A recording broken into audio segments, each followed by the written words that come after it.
C'est l'heure d'être face à vous ce mardi, chers téléspectateurs. Analyse, décryptage, commentaires sont au cœur de ce programme dans lequel nous ferons deux arrêts majeurs. C'est un fait, le Cameroun est classé 138e en matière de liberté de presse au monde et nous interrogeons pour tenter de comprendre si les jeunes sont une priorité au Cameroun lorsqu'il s'agit d'emploi. Bonsoir. Doté d'un paysage médiatique parmi les plus riches du continent, le Cameroun n'en est pas moins l'un des pays les plus dangereux d'Afrique pour les journalistes. Les professionnels de l'information y évoluent dans un environnement hostile et précaire, selon le dernier rapport de Reporters sans frontières rendu public ce 3 mai, date marquant la journée mondiale de la liberté de la presse, décrétée par les Nations Unies en 1993 suivant une recommandation de l'UNESCO. Elle sert à rappeler au gouvernement la nécessité de respecter leur engagement en faveur de la liberté de la presse et constitue également une journée de réflexion pour les professionnels des médias sur les questions relatives à la liberté de la presse et à l'éthique professionnelle. Malgré les efforts consentis de part et d'autre entre enlèvements, assassinats, notamment 3 depuis le début de cette année dans notre pays, séquestration et chaos informationnel, la pratique du métier de journaliste est toujours difficile dans certains pays. Liberté de presse, le Cameroun classé 138e. On fait le point autour de cette actualité dans un petit moment. À tout de suite.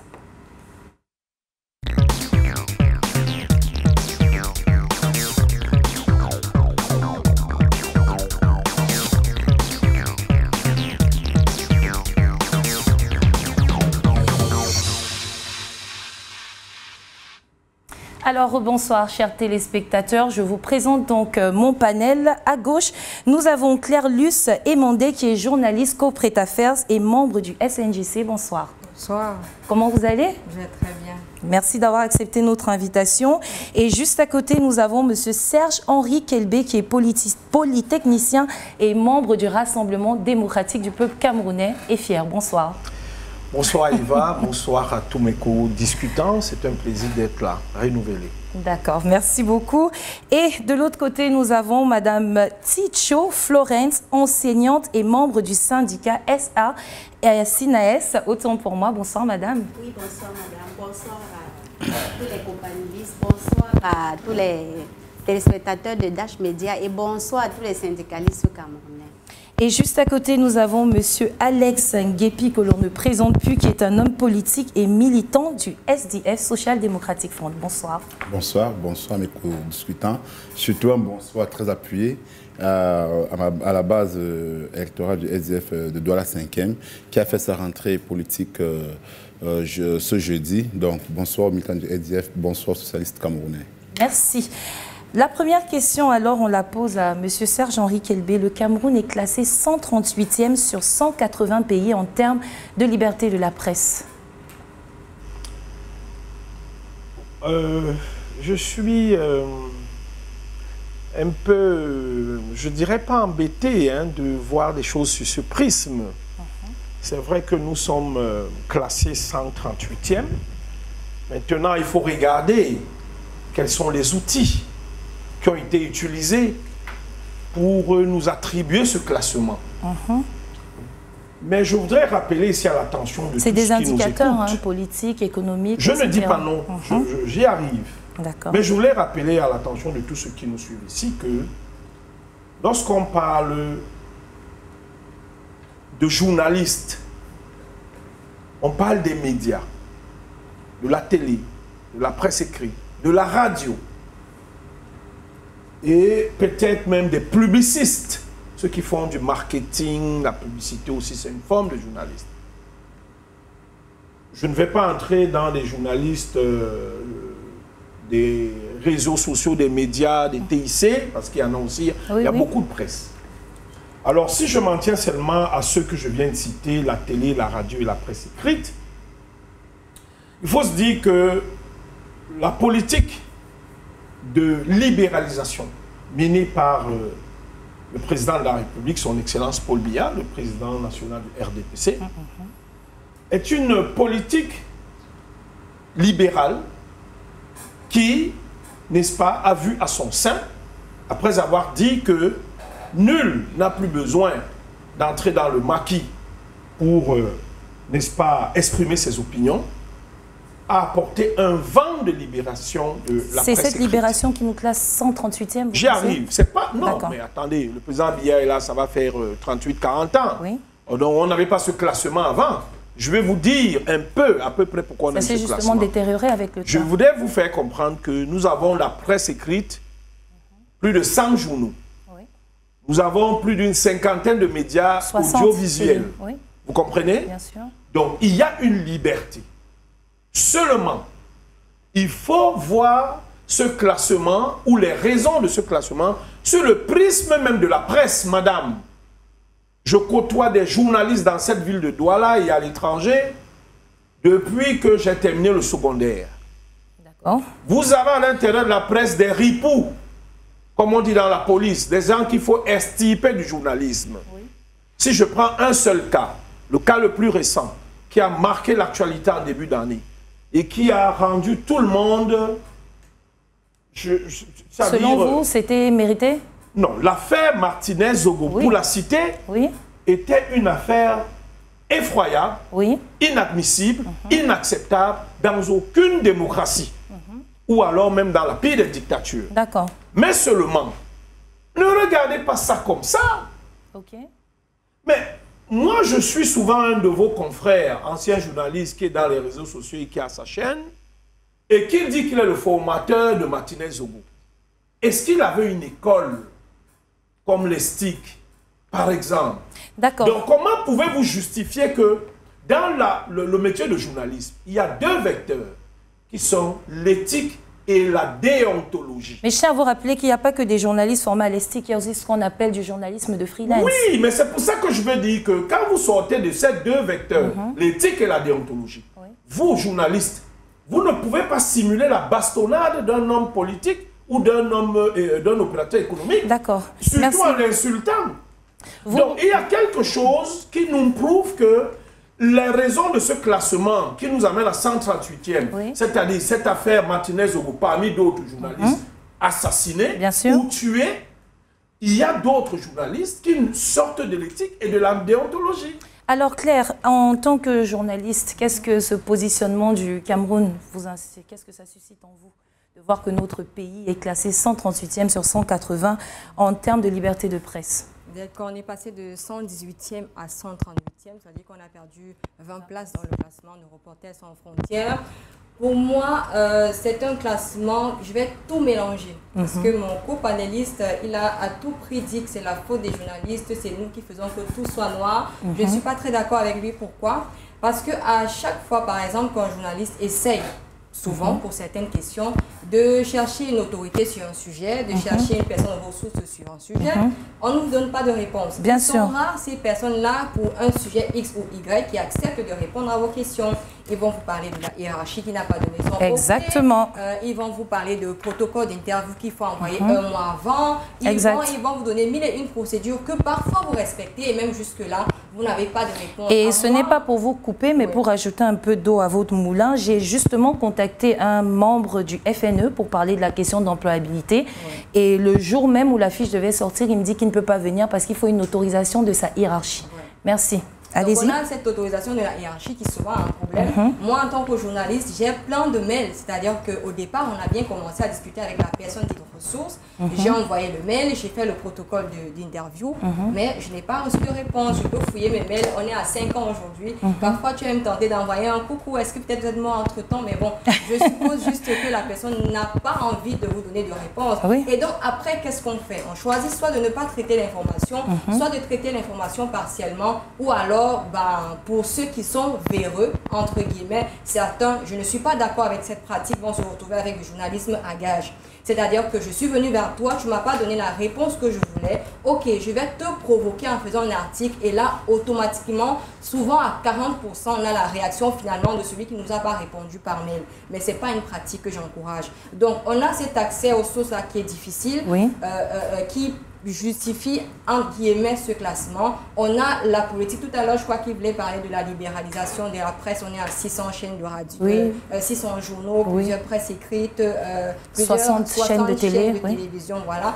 On est nombreux, d'accord. Mais pourquoi est-ce que le gouvernement camerounais n'encadre pas la profession de journaliste? Pourquoi est-ce qu'on n'encadre pas les médias? On a l'ordre national des médecins, on a l'ordre des opticiens, il y a l'ordre des avocats, il y a plusieurs ordres. Mais pourquoi est-ce que chaque fois qu'on arrive au niveau de la presse, ça coince? Et ça, c'est une question que j'aimerais poser au ministre de la Communication, par exemple. On a fait les états généraux de la communication, il n'y a pas de suite. Oui. On a fait une convention collective, il n'y a pas de suite. Pour être reçu, on vous dit que c'est compliqué, monsieur. Les médecins s'organisent eux-mêmes, les architectes s'organisent eux-mêmes. Excusez-moi de vous couper. Mais le gouvernement lui-même a décidé de créer la Commission nationale de la communication CNC. D'accord? Ça ne vous empêche pas. Je n'ai pas terminé. À l'intérieur, il y a des journalistes, d'accord, qui font des sanctions qui souvent ne sont pas respectées par certains autres organes. Oui, oui, bien sûr. Lors de la dernière communication du ministre de la Communication à l'occasion du 3 mai, journée de la liberté de la presse, il demandait, comme vous, aux journalistes de faire un tribunal des pairs. Est-ce que le ministre de la Communication lui-même désavoue cette fois le CNC qui a été créé par le président Paul Biya, dont les membres sont nommés par Paul Biya, lui-même ministre de la Communication qui a été nommé par Paul Biya. Donc, entre guillemets, ça veut dire que les journalistes ils sont livrés à eux-mêmes en termes d'insécurité, en termes de mauvaises pratiques salariales et de mauvaises collègues de traitement, Merci. Pourtant, une profession très noble et le 4e pouvoir, je pense qu'il est important de le rappeler. Monsieur Alex Nguepi, le Cameroun classé 138e en matière de liberté de presse sur 180 pays. Oui, ça laisse à réfléchir. C'est-à-dire que quand vous êtes un acteur politique et que vous voyez ce classement, vous vous dites, waouh, comment on peut pas en arriver là? Et même si certaines personnes vont se gargariser, ils vont parler de l'accès à l'information, du fait qu'il existe plusieurs types de médias au Cameroun pour justifier, et vont estimer que cette information est manipulée parce que on a libéralisé un peu le secteur, il y a plusieurs médias qui se créent de gauche à droite, donc du coup, on se dit que c'est un métier qui est pris en compte, mais je vais dire que c'est faux, ce n'est pas le cas parce que le statut du journaliste d'abord, qu'est-ce qu'on en dit? C'est-à-dire que les journalistes sont abandonnés eux-mêmes, d'ailleurs tous les secteurs de l'emploi ont abandonné eux-mêmes. Il faut dire que l'ultralibéralisme auquel nous faisons face à faire ce que depuis 1992, la loi portant en fixant le code du travail n'est pas modifiée. Donc les journalistes aujourd'hui, des journalistes qui sont formés Bac+1, mais qui se retrouvent avec des salaires de misère. C'est-à-dire qui ont moins de 60 000 francs, 70 000 francs par mois. C'est à peine. C'est à peine que certains avoisins... Et qui régule tout ça, ça on ne sait pas. Oui, c'est à peine que les journalistes atteignent 100 000, 130 000 francs. Et encore, nous ne parlons pas de la sécurité sociale, c'est-à-dire qu'être assuré à CNPS. Si vous rencontrez 10 journalistes, à peine 1 ou 2 vont vous dire qu'ils sont assurés à CNPS. Et même jusqu'à là, encore plus les 2 qui sont assurés. Peut-être ceux qui sont à la CRTV, les médias nationaux. Peut-être, oui, mais au niveau privé, ce n'est pas ça. Peut-être, est-ce que ces journalistes-là, est-ce qu'il y a une cotisation effective, régulière de cela? Donc, en fait, les journalistes ne vivent pas de leur métier. Donc, on a clochardisé les journalistes afin que ces derniers puissent être laissés à la vie populaire. Et il faut aussi dire que dans cela aussi ce qu'on appelle aussi la dépendance de délits de presse. C'est une entorse en fait. C'est quelque chose qui empêche aux journalistes de s'émouvoir. Parce qu'en fait, quand on veut tuer une poule, on dit qu'elle est grasse. On trouve une raison pour tuer la poule. Donc, c'est quelque chose qui est mis là, qui est comme l'épée de Damoclès sur la tête des journalistes pour dire que, écoutez, on se sert de cela pour manipuler les journalistes, pour manipuler l'information, pour que ces derniers ne puissent pas jouer effectivement leur rôle. Alors qu'il est important de rappeler que les journalistes construisent le 4e pouvoir. En fait, on va du journaliste société civile, mais en fait, l'accès à l'information, donc on va, pendant quand on parle généralement, c'est qu'en fait, le journaliste est le moteur. Je vais rappeler aux gens qui prend dans le principe fondamental des droits d'homme et de la démocratie, l'accès à l'information, rendre compte aux populations est, vous savez, plus qu'important. Mais qui rend compte en fait? Ce n'est pas mes politiques. Ouais. Nous ne faisons que dire, mais en fait, celui qui relaie l'information, c'est le journaliste, parce qu'il est là pour donner l'information. Et c'est chose qu'on comprend au Cameroun. On se dit que le journaliste est là pour traiter la communauté. Non, il n'y a que le relais de l'information. C'est-à-dire qu'une information est donnée, alors il prend l'information et le relais auprès des populations. Donc, auprès des populations. Donc on voudrait en fait qu'ils jouent le rôle qui n'est pas leur rôle. Parce qu'il faut dire que le communicant politique que nous sommes, moi je suis communicant politique, nous pouvons manipuler l'information, nous pouvons donner, parce que nous sommes là pour captiver, pour faire du marketing politique. Mais ce n'est pas ça. S'il a quelque chose à noir, il doit dire ceci, il noir et relayer l'information. Donc, il faut dire qu'il y a tellement de chemins il y a un chemin énorme qu'on doit faire de ce côté et de rappeler justement aux gouvernants, parce que nous qui espérons être des gouvernants, des futurs gouvernants demain, nous devons être que l'affaire Watergate, qui s'est passée aux États-Unis, c'est grâce au journalisme Bien sûr que cette affaire a été mise à nu. Comme être une démocratie, un peu, c'est-à-dire qu'un président, c'est-à-dire que même si c'est un idéal qu'on cherche à atteindre, mais que l'idéal est plus ou moins avancé par rapport aux pays africains, c'est parce qu'en fait, les médias ont assez d'informations. Vous ne verrez pas un journaliste dans ces pays-là, quand il veut une information, on lui refuse. Bien sûr. Ou bien même voir quelqu'un avoir accès dans une mairie, personne ressource. Rien qu'avoir le bilan de la mairie. C'est difficile. Oui. Vous avez l'impression de demander un secret d'État pour des choses qui sont très très simples. Ces personnes sont censées gérer la chose publique. Et quand on gère la chose publique, on doit informer. On doit informer le citoyen, on doit informer le roi, le peuple. Donc, je crois que c'est fait à dessein parce qu'on voudrait garder les populations dans une forme d'obscurantisme. On ne voudrait pas que les populations sémantiques se réveillent. Alors Florence, vous êtes enseignante. Le journalisme, c'est une profession, c'est un métier. Voir que le pays est classé 138e sur 180, qu'est-ce que ça interpelle chez vous? Ça ne m'étonne pas, madame. Vous savez, dans ce pays, rien ne marche vraiment. Quand je prends dans le domaine de la presse, ça fait partie de la plupart des domaines au Cameroun qui ne marchent pas. Parce que même l'éducation ne marche pas. L'économie ne marche pas. Donc même la presse ne marche pas. Il y a plusieurs éléments qui pourraient corroborer ce classement-là. Le premier critère, les autres copanélistes l'ont dit, la presse est appauvrie et sciemment. Parce que si le journaliste ne peut plus aisément aller investiguer, il ne peut plus avoir les moyens de sa politique. Ça veut dire que quelque part, ça ne peut pas marcher. Donc cet appauvrissement des journalistes porte un rude coup au métier. En principe, comme l'a dit ma camarade tout à l'heure, parce qu'elle est syndicaliste, en principe, l'État devait subventionner le métier pour permettre aux journalistes de se mouvoir, d'aller collecter les informations et de transmettre la bonne information aux Camerounais.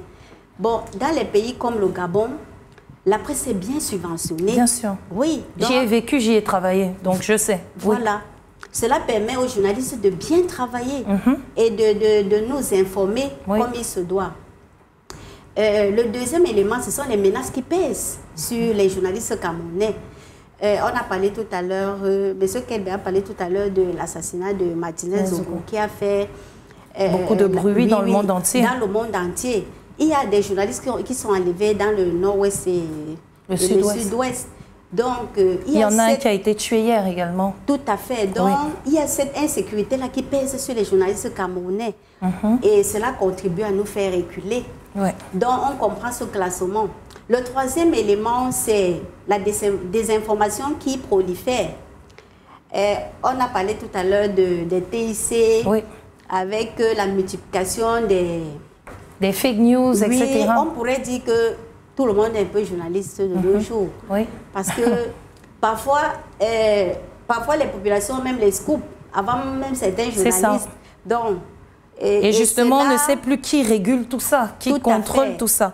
Donc, la désinformation prolifère et ça porte aussi un rude coup à la liberté de presse au Cameroun et surtout à l'intégrité de la presse. Serge-Henri, Florence l'évoquait et selon certaines indiscrétions, l'aide à la presse au Cameroun existe. Elle parlait notamment de subventions, mais son montant est parfois jugé insuffisant et sa distribution, selon certaines sources, comme je le dis, dépend de l'alignement des médias et sur les positions défendues par le régime.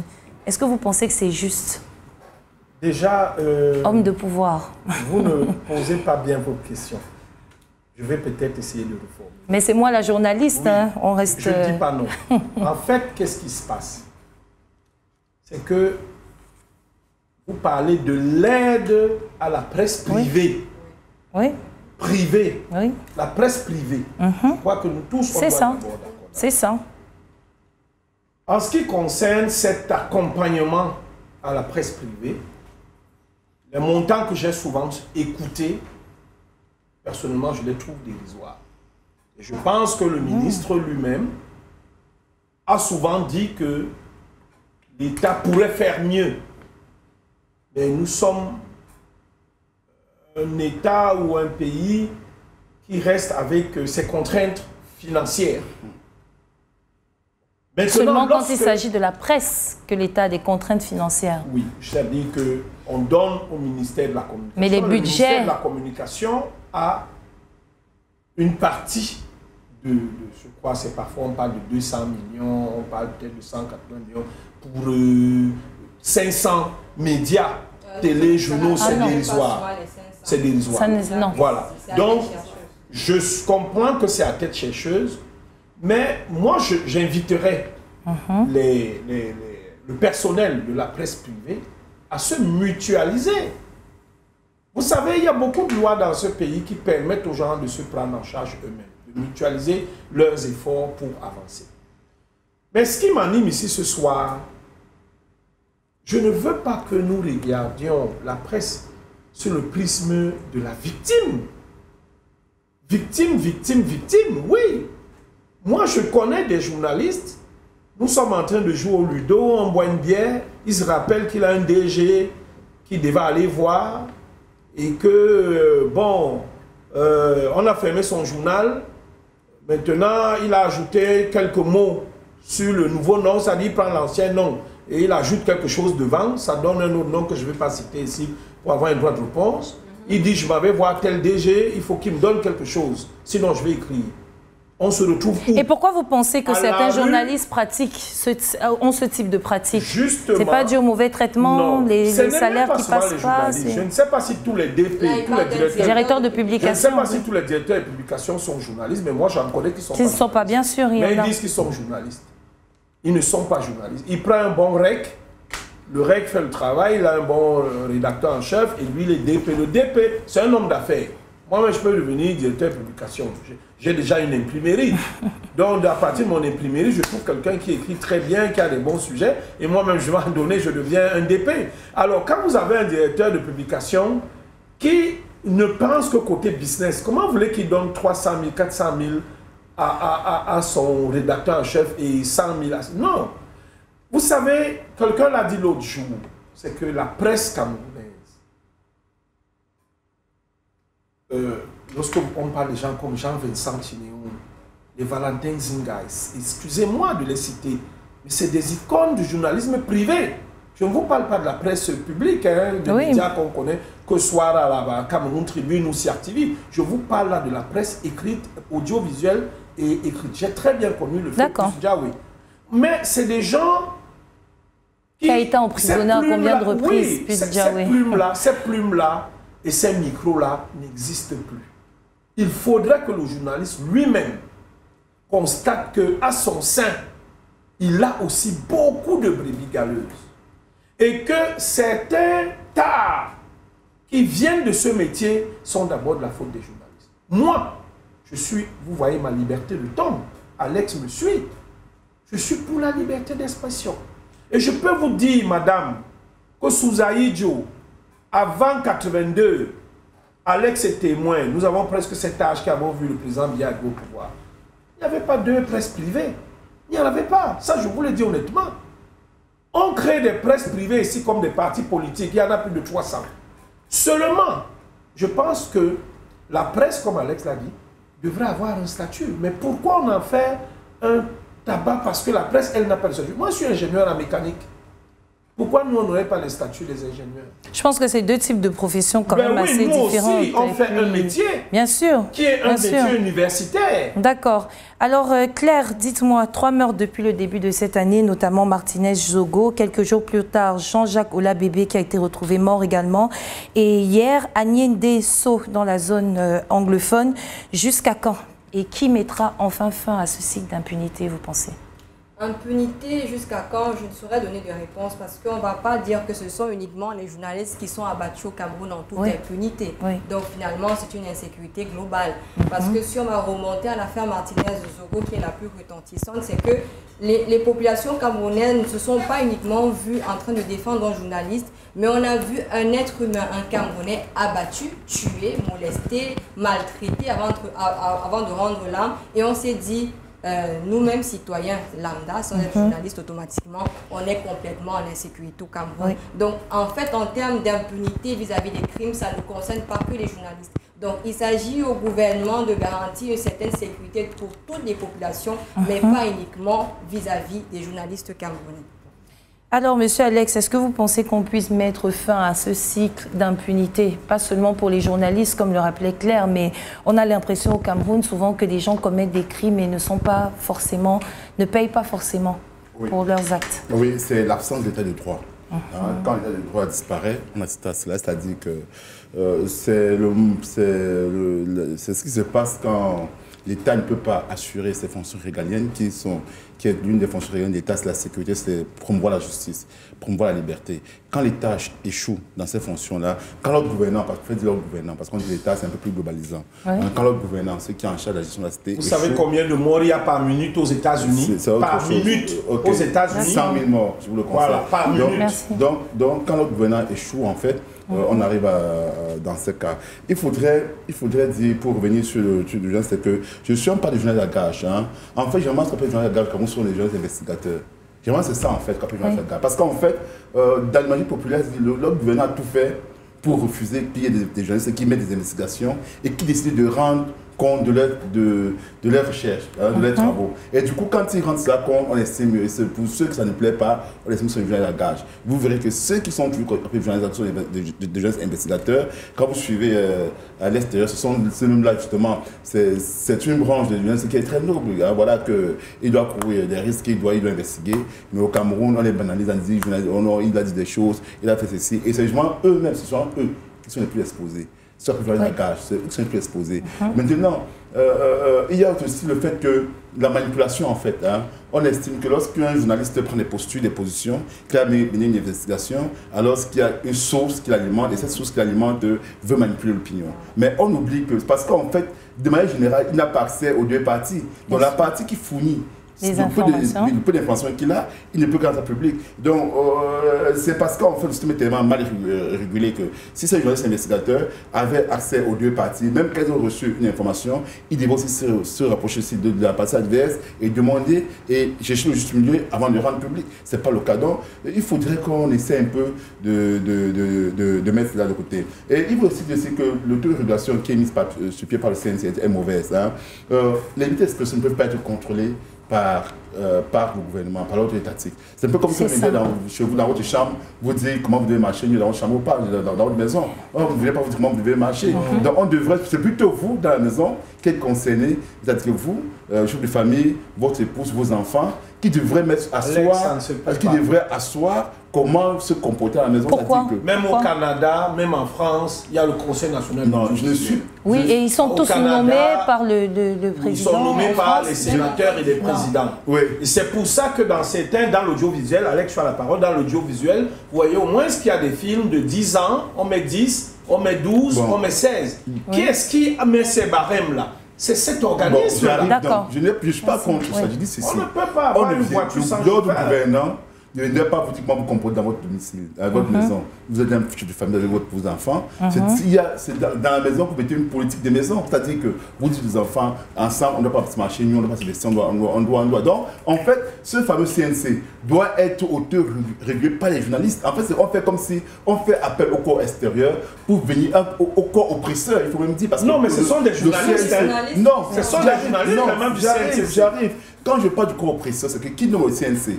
Qui fait partie du CNC? Le président de la République. Oui, justement, mais dans ce cas, c'est un autre pouvoir, c'est un autre pouvoir, le pouvoir exécutif. Or, les gens s'est perçu comme le pouvoir, le quatrième pouvoir. Donc, en fait, quand on laisse donc un corps oppresseur venir donc nommer dans un corps, dans notre corps, ça crée problème. Le CNC doit exister au Canada et ailleurs, mais seulement l'autorégulation doit être faite par les journalistes. Les journalistes peuvent se prendre en charge, peuvent s'autoréguler, et je crois que c'est un système un idéal qu'on doit atteindre. Vous savez, je dis, moi, vous êtes peut-être une truc idéaliste, mais je suis un démocrate, ok? Je suis un démocrate, et en démocratie, je ne suis pas pour voir les tares des Américains, parce qu'il faut qu'on fasse comme si les Américains et les Canadiens ont la meilleure forme de gouvernance démocratique. Non, mais nous disons que nous sommes en train de pouvoir construire une société juste et meilleure, et dans cette société-là, on peut se dire qu'ils ont des limites, et ils doivent aller plus loin. Et il faut aussi dire aussi quelque chose, c'est que, parlant de la subvention de la presse, de la subvention, c'est une obligation. On peut comprendre que les Camerounais payent des taxes sur le nous payons cela. Pour moi, c'est fait-il qu'un média qui a pignon sur rue, qui est vu, qui a effectué un travail normal, ne puisse pas être subventionné à hauteur de ce rendement. Déjà que les journalistes qui officient dans les médias privés payent la redevance audiovisuelle qui va aux médias publics. C'est qu'il y a normal. C'est-à-dire qu'il faut, et c'est pour ça que le CNC doit être une autorité assez puissante, c'est-à-dire qu'une autorité des directions eux-mêmes, c'est-à-dire que cette subvention-là doit être, un média qui réussit à faire un travail énorme doit être subventionné. Des journalistes dans un média, parce qu'il faut aussi dire que ce métier libéral, c'est un métier libéral. Oui, et le journaliste doit être vu aussi comme un acteur économique, un acteur de développement. Parce qu'en fait, on a fait des journalistes en fait un acteur d'approvisionnement. Vous comprenez un peu? C'est-à-dire qu'ils sont seulement là pour appauvrir. Alors c'est faux.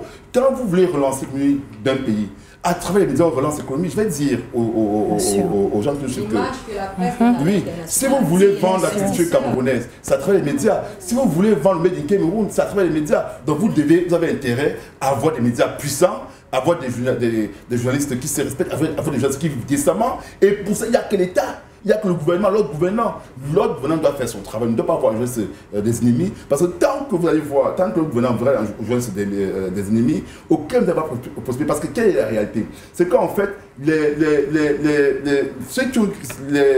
DP et les promoteurs des médias audiovisuels sont délaissés. Vous comprenez? C'est-à-dire que j'ai suivi l'affaire, une affaire très bête, l'affaire de MTN Orange et tout ça, parce que quand des gens, ces grosses entreprises-là, l'État doit réguler, doit faire une imposition publicitaire. C'est-à-dire que pour qu'un média qui a pignon sur rue, qui effectue un travail, doit l'État doit imposer un quota, dire que vous êtes là, mais vous devez subventionner la presse. Comment? En faisant des publicités, bien sûr. Oui, pour qu'un média ait sa publicité. En fait, sa publicité. Mais il y a des feuilles de chou, il y a des feuilles de chou, il y a des presses qu'on ne lit pas. Alex, tu as combien de journaux chez toi? C'est autre chose. Tu as combien de journaux chez toi? Il ne faut pas discret. On va investir dans la presse. Vous avez 2 minutes.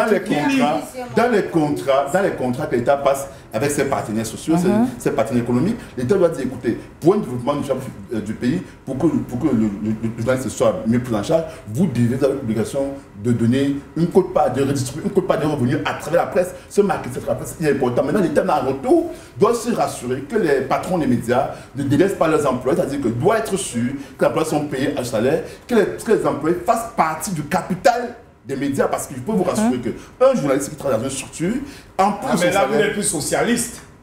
Merci, merci. Allez-y, vous avez une minute. Allez-y, Henri. Tu te marches dessus, là.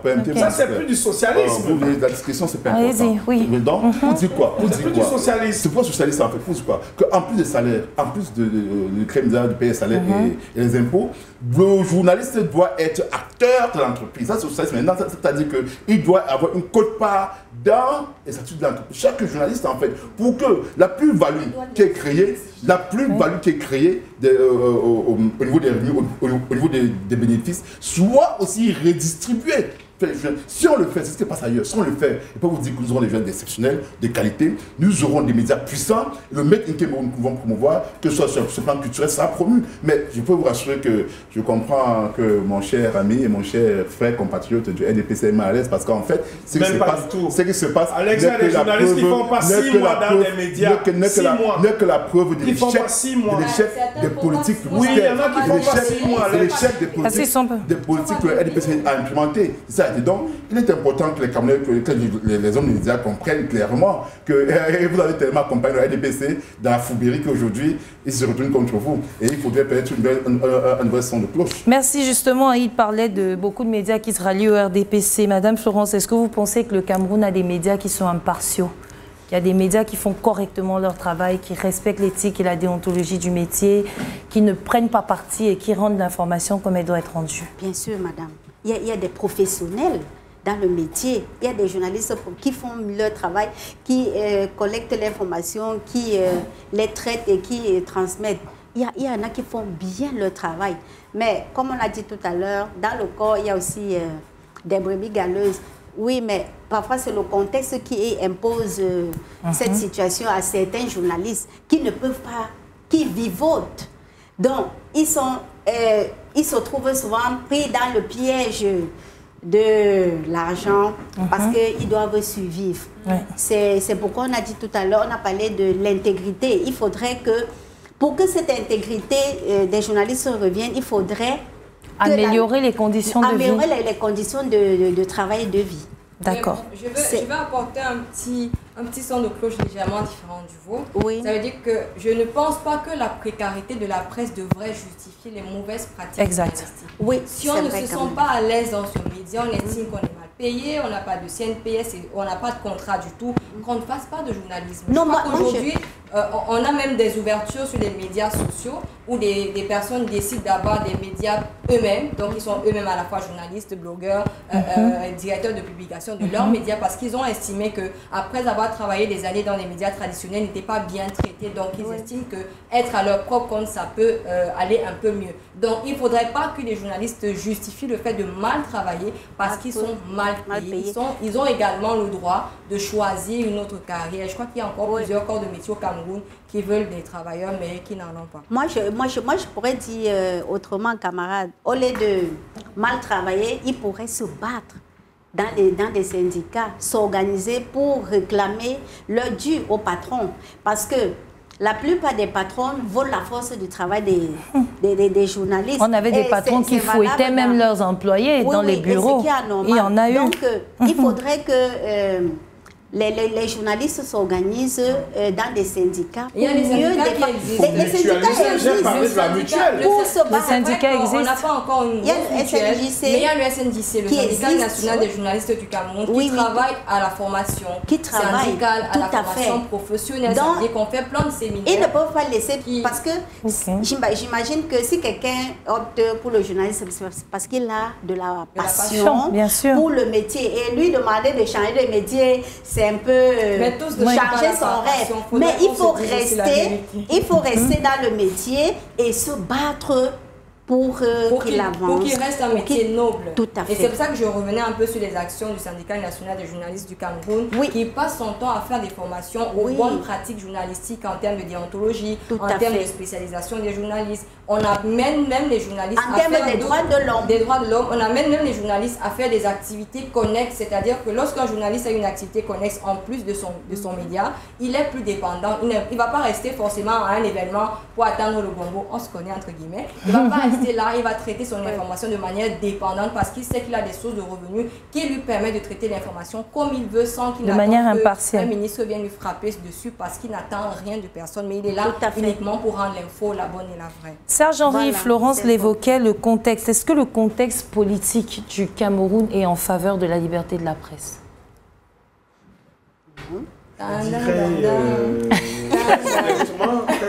Très honnêtement, je dirais oui. Non. Je dirais oui dans la mesure où... Non, ce n'est pas vrai. Non. Je dirais oui dans la mesure où il y a un grand parti d'opposition qui a tenu un meeting dimanche, samedi. C'était pas les journalistes de nous, mais ça a été relayé par des journalistes. Et je veux donc vous faire comprendre que les journalistes ont du pain à se mettre sous la dent. C'est-à-dire que quoi? Le métier de journalisme est tout simplement et rien d'autre qu'un vecteur. C'est un vecteur d'information. Vous ne pouvez pas être à Paris, à New York, en Konsamba au même moment. Il y a des gens qui se chargent de vous relayer cette information dans la moindre exactitude le plus possible, c'est-à-dire sans détour. Lorsque vous transformez le vecteur d'information, c'est-à-dire vous sortez de l'éthique, vous sortez de la déontologie. Une voiture a percuté quelqu'un en Konsamba, vous venez dire que oui, la voiture a percuté parce que le chauffeur était sous. Vous n'avez aucun élément de preuve que le chauffeur était sous. Oui, il a percuté, oui, c'est vrai, mais qu'est-ce qui vous fait dire que le chauffeur était sous? Alors là, vous ajoutez quelque chose qui n'entre pas dans le cadre du journalisme. Alors il y a beaucoup donc qui veulent dire la bonne information, mais qui passent par des subterfuges. Pourquoi est-ce que le contexte politique, n'est-ce pas, selon vous, est en faveur? Est en faveur. Selon vous, oui. Selon moi, c'est tout simplement parce que c'est une pratique que je n'apprécie pas. Hein. C'est tout simplement parce que on a voulu copier l'Occident. En France, il y a la presse de gauche, la presse de droite. Aux États-Unis, vous avez les conservateurs, CNN, vous avez BBC qui est une presse sciemment démocrate. Au Cameroun, vous avez des hommes politiques qui fabriquent des presses. Comme partout ailleurs, hein? Non, mais au Cameroun, c'est exagéré. Vraiment exagéré. On a parlé des journalistes à Gage tout à l'heure. Si on parle d'embouteillage, il y a des journalistes. Il y a des journalistes. la presse, vous ne voulez plus qu'on compare avec non, mais j'ai cité. J'ai parlé de la presse en France, la presse aux États-Unis. Je peux aller jusqu'au Canada où est votre confrère nous fait avec qui je chante très souvent. Ce que je voulais vous dire, c'est que. Vous chantez? Non, j'échange. Ah, d'accord, ok. J'échange souvent avec qui je chante très souvent. Parce que depuis le Cameroun, on a une très bonne relation jusqu'à son départ. D'accord. Ce que je voulais faire comprendre, c'est que l'activité politique au Cameroun, telle qu'elle est faite, nous avons 2 ans. Nous parlons des élections de 2025. Oui. Les gens veulent l'alternance. Les gens veulent le retour aux élections normales, transparentes. Ce n'est pas en 2025 que la presse va commencer à se mettre en branle pour parler des élections de 2025. C'est maintenant, il y a plein de sujets. On a parlé tout à l'heure du classement de la presse. Tout ça sera des arguments pour des hommes politiques de dire que moi, président, j'aurai un Cameroun qui va remonter au classement, qui sera peut-être 100e, il y aura plus de liberté, il y aura des subventions. Donc, pour ma part, je pense que le contexte ici, parce qu'il y a une ouverture démocratique et nous allons vers un apaisement, n'est-ce pas, des tensions politiques. Okay. Je crois que le MRC s'est exprimé, il est libre aujourd'hui, il a eu des autorisations, on ne va pas dire de mes causer. Monsieur Nguepi qui est là, c'est que le SDF est en train de faire les choux gras de la presse avec tout le brouhaha, les bagarres qu'ils ont ces jours-ci dans les installations. La presse aussi relaie ça, c'est pas vrai, madame. Mais c'est l'information, ce sont des faits. Voilà. C'est pas mauvais. Donc ça concourt au contexte politique. D'accord. Alex Nguepi, est-ce que vous êtes d'accord? Le contexte de notre pays, le contexte politique, est-il en faveur de la liberté de la presse? Pas du tout. Il est nécessairement à la rigueur. C'est-à-dire que la presse ne peut pas... On ne peut pas limiter la presse quand... Vous avez 3 minutes, allez-y, dites-nous. Je vais vous dire quelque chose. C'est qu'en fait, il y a quelque chose qui est venu là, c'est que l'exemple qu'il a pris du chauffeur qui a un accident et qui était sourd. Oui. Mais si c'est l'information, mais il relaie l'information. C'est ça qui dérange justement. Et voilà pourquoi c'est ça qui s'appuie. Vous voyez un exemple banal. Mais si l'information est que le chauffeur était sourd, pourquoi on ne doit pas dire qu'il était sourd? C'est un fait. Oui, c'est un fait. Parce qu'en fait, on veut c'est l'élément. Qu'est-ce qui vous amène? Est-ce qu'on a des alcotests au Cameroun? Je suis quand même d'accord avec vous. J'arrive. Il y en a qui vont vous dire que j'arrive.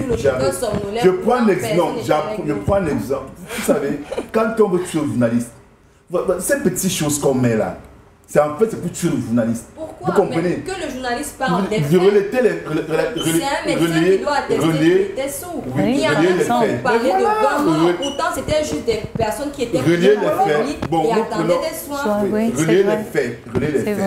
C'est tout ça que je dis. Parce que le SDF n'a pas le temps, il a le temps de traiter l'information. Pour envoyer l'information. Plus que quelqu'un est sourd, on n'invente pas. Vous comprenez? Surtout d'un accident et qu'effectivement, c'est ceux qui ont pris ce véhicule, bien le dit, ils étaient dans le véhicule et que M. Puet de l'alcool. Tout ça, c'est un élément qui était sourd. C'est qu'en fait, au Cameroun, on veut contrôler l'information. On veut contrôler ce qui est dit. Voilà en fait ce qui se passe. Et du pas parce qu'on veut contrôler ce qui est dit, on s'arrange toujours à mettre des petits sobriquets, à trouver toujours des petits palliatifs pour dire que le journaliste ne doit pas dire ceci, ne doit pas dire cela. Et moi, je dis quelque chose, c'est que quand on parle de gombo, en fait, le gombo ne doit pas exister. Vous savez, le gombo égale clochardisation des journalistes. Ou mendiant. Oui, c'est tout. Des journalistes. Parce qu'il n'y a pas trop de choix. Mais après, c'est parce que le secteur est délaissé. Parce que ils ne sont pas payés. J'ai pris un journaliste. Même comme ça ne doit pas être une excuse. Parce que les autorités veulent que les journalistes deviennent leurs communicateurs. Exactement. Ce qui se passe, c'est qu'au Cameroun. Les journalistes sont instrumentalisés.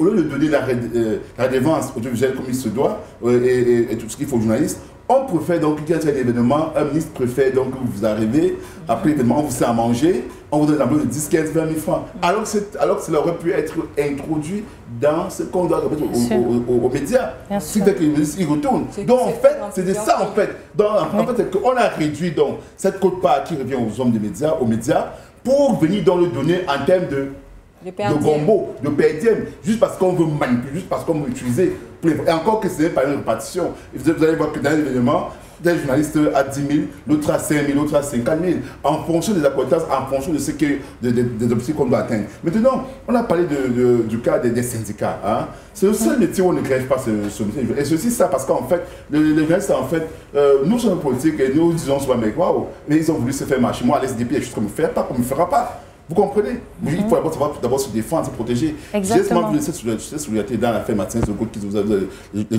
les gens sont formés encore un bloc, encore.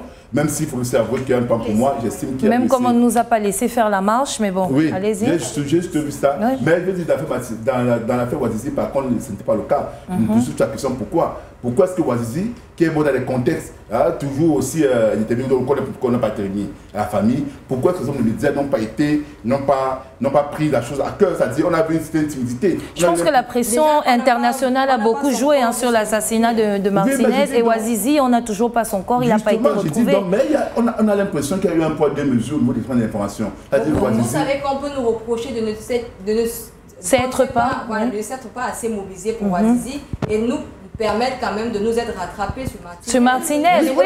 Et il nous fallait beaucoup de courage aussi, je pense. Il fallait beaucoup de courage. Mais je dis, mais vous devez au-delà, parce qu'en fait, vous devez reconnaître ces erreurs. Vous dites que, mais écoutez, on n'a pas fait sur telle affaire, et il y a pas des petites affaires. Parce que il y a eu des enlèvements, Pochuta, etc., des tortures, des Bingota. Il y en a tellement, il y a tellement d'exemples. Les journalistes ont une force l'information. Et je peux vous rassurer, toute dictature apporte de l'information. Et c'était un pouvoir tellement puissant que ces gens se saisissent ce pouvoir-là. Ça va marcher. Et les syndicats, comment c'est organisé? C'est-à-dire que c'est le seul corps, on ne parle pas des grèves, c'est le seul corps où ils se tiennent entre eux. Non, il y a des grèves. Non, écoutez. J'arrive. Je me suis en politique, je vous dis, écoutez, pas des grèves, mais moi, quand je regarde Combien vous voulez qu'on fasse des grèves de la faim? Non, je ne dis pas ça. Mais il faut qu'on se dise que c'est un métier, donc les jeunes ont décidé de se bouffer, et ils sont bouffés. C'est ça la spécialité. Ceux qui veulent se faire bouffer, non, je voulais bien sont bouffés. Nous tous ne sommes pas bouffés. Donc, il est important. Et il va quand même plus loin. Allez-y, une minute, allez-y. Refusent d'être acteurs politiques.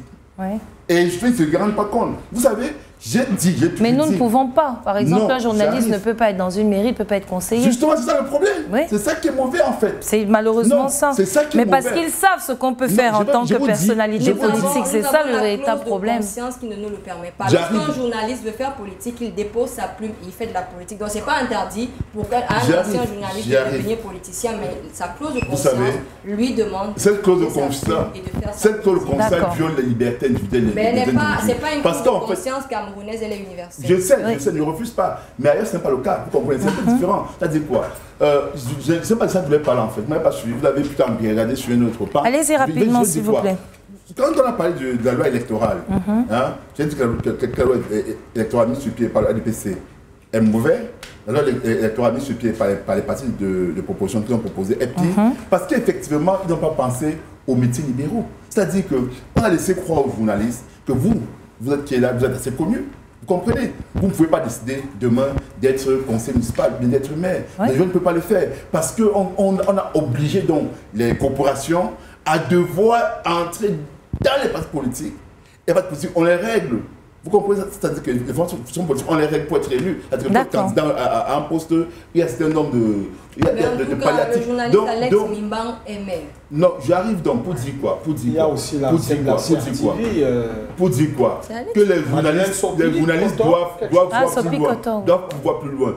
Les journalistes doivent revendiquer leurs droits, doivent voir plus loin, doivent devenir aussi des acteurs politiques, doivent même si c'est ça. Parce qu'en fait, au Cameroun, ils disent toujours que nous ne faisons pas politique, mais pourtant, toutes les actions, comme tu as parlé, c'est vraiment politique en fait. D'accord. On devrait avoir des plumes un peu plus engagées pour les causes sociales. Peut-être c'est ça que vous vous emballez dans la politique, mais je suis d'accord à ce que les journalistes soient engagés pour les faits qui concernent la société.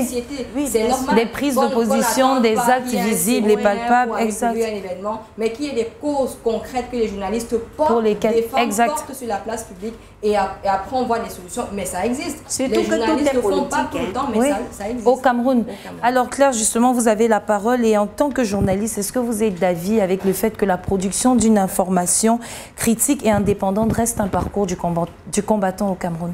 C'est un parcours du combattant. Je crois qu'à l'entame de mes propos dans cette émission, j'en ai parlé. Être indépendant, c'est pas évident, mais c'est possible d'être indépendant, c'est possible d'être critique. Mais pour ça, il faudrait regarder la ligne éditoriale dans laquelle vous travaillez. Et je crois que c'est pour cela également que j'ai mis en avant qu'aujourd'hui, si vous voulez dire ce que vous voulez, moi, il y a une formation que j'ai faite avec les États-Unis à une époque où on vous disait que dans votre média, vous pouvez respecter la ligne éditoriale, mais dans votre blog, c'est vous, c'est vos idées, c'est ce que vous pensez réellement d'un sujet. Ça veut dire que vous pouvez aller couvrir, je dis n'importe quoi, un public reportage dans une entreprise, mais après avoir fait le compte rendu dans le média, dans votre blog, qui est votre propre ligne éditoriale à vous, vous pouvez exprimer ce qui était mauvais à cet événement-là. Donc c'est encore possible. C'est vrai que même dans ce cas-là, votre patron viendra vous dire que je ne suis pas d'accord avec le fait que sur votre blog, vous fassiez ci ou ça, mais ça vous engage. Donc au Cameroun, on peut encore être un journaliste indépendant. Maintenant, je crois qu'aujourd'hui, on a beaucoup tiré sur le gouvernement. Ça vous paie, n'est-ce pas? Vous dites, n'est-ce pas? En politique, ce n'est pas possible au Cameroun. Vous comprenez?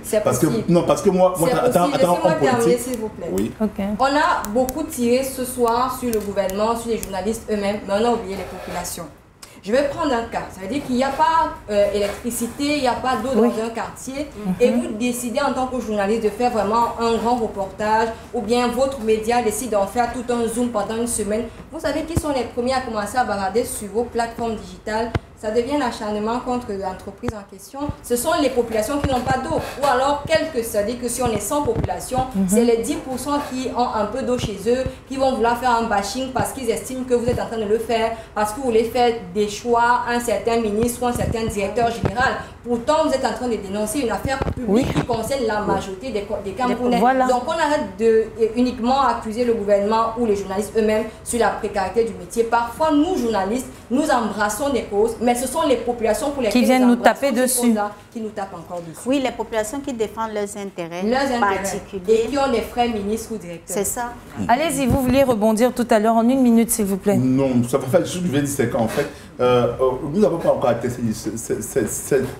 ce niveau de démocratie, de liberté. Hein. Moi, j'ai été victime d'influence politique, d'un communicant politique, c'est-à-dire de dire quelque chose, de relayer les faits de la communication sur les médias conventionnels, mais sur ma page Facebook, d'exprimer un avis et d'être suspendu. Donc, je ne vois pas un journaliste camerounais en train de relayer une information dans son blog qui soit sa pensée et qui peut être concret à l'information qu'il y a eu. Bon, il y en a Didier non, mais je vous dis, c'est des cas un peu rares. C'est qu'au Cameroun, généralement, ceux qui le font se font taper sur les doigts. Si l'information est jugée sensible par leur propre patron. Généralement, c'est le patron de l'organe qui tape sur les doigts parce qu'il estime que, en fait, il estime que vous, en tant que journaliste, vous perdez votre liberté de penser. Tout ce que vous voulez penser doit être en étroite ligne avec la ligne éditoriale du média. Donc, votre vision à vous, personnelle à vous, sur votre blog, n'est pas permis. Je peux vous dire qu'au Cameroun, les gens qui s'effolent, tant que le patron est d'accord, ça passe. Mais le jour où le patron n'est pas d'accord, alors là, c'est bien une autre affaire. Et pourtant, l'un des piliers importants de la liberté de la presse, c'est la liberté d'expression. Voilà. Alors, justement... Et la liberté d'expression doit être présente dans tout État démocratique, qui se dit démocratique. Alors Serge-Henri, parlons à présent du cadre légal. La dépénalisation des délits de presse n'est pas encore à l'ordre du jour et l'accès à l'information, de même que la protection des sources, ne sont pas des faits garantis dans notre pays. Comment est-ce que vous pensez que les journalistes peuvent travailler sereinement et efficacement? Non, à mon avis, c'est comme la peine de mort. Pour moi, la peine de mort doit exister. Je suis d'accord avec vous quand même sur ce point. Il y a certains crimes qui méritent d'être punis de cette manière. Et pour moi, la dépénalisation de la presse ne doit pas être levée. Pourquoi? Je m'explique. D'accord. Vous savez, la presse dans le monde, là on ne parle plus du Cameroun, je vais revenir sur la dépénalisation au Cameroun. La presse dans le monde a créé beaucoup de drames. Il y a beaucoup d'affaires, vraies ou fausses, étant donné que la presse est un vecteur d'information qui ont conduit à des désastres. Oui, mais ça a résolu beaucoup de désastres aussi, la presse. C'est pour ça que je veux donc faire comprendre que le journaliste doit continuer à faire son métier à travers certains canons. Qui existe. Ça doit être encadré. Ça existe. C'est pour ça qu'à l'intérieur, ça existe, ces canons existent, ils sont là. Nous avons la charte de Munich, nous avons le code d'éthique. Claire.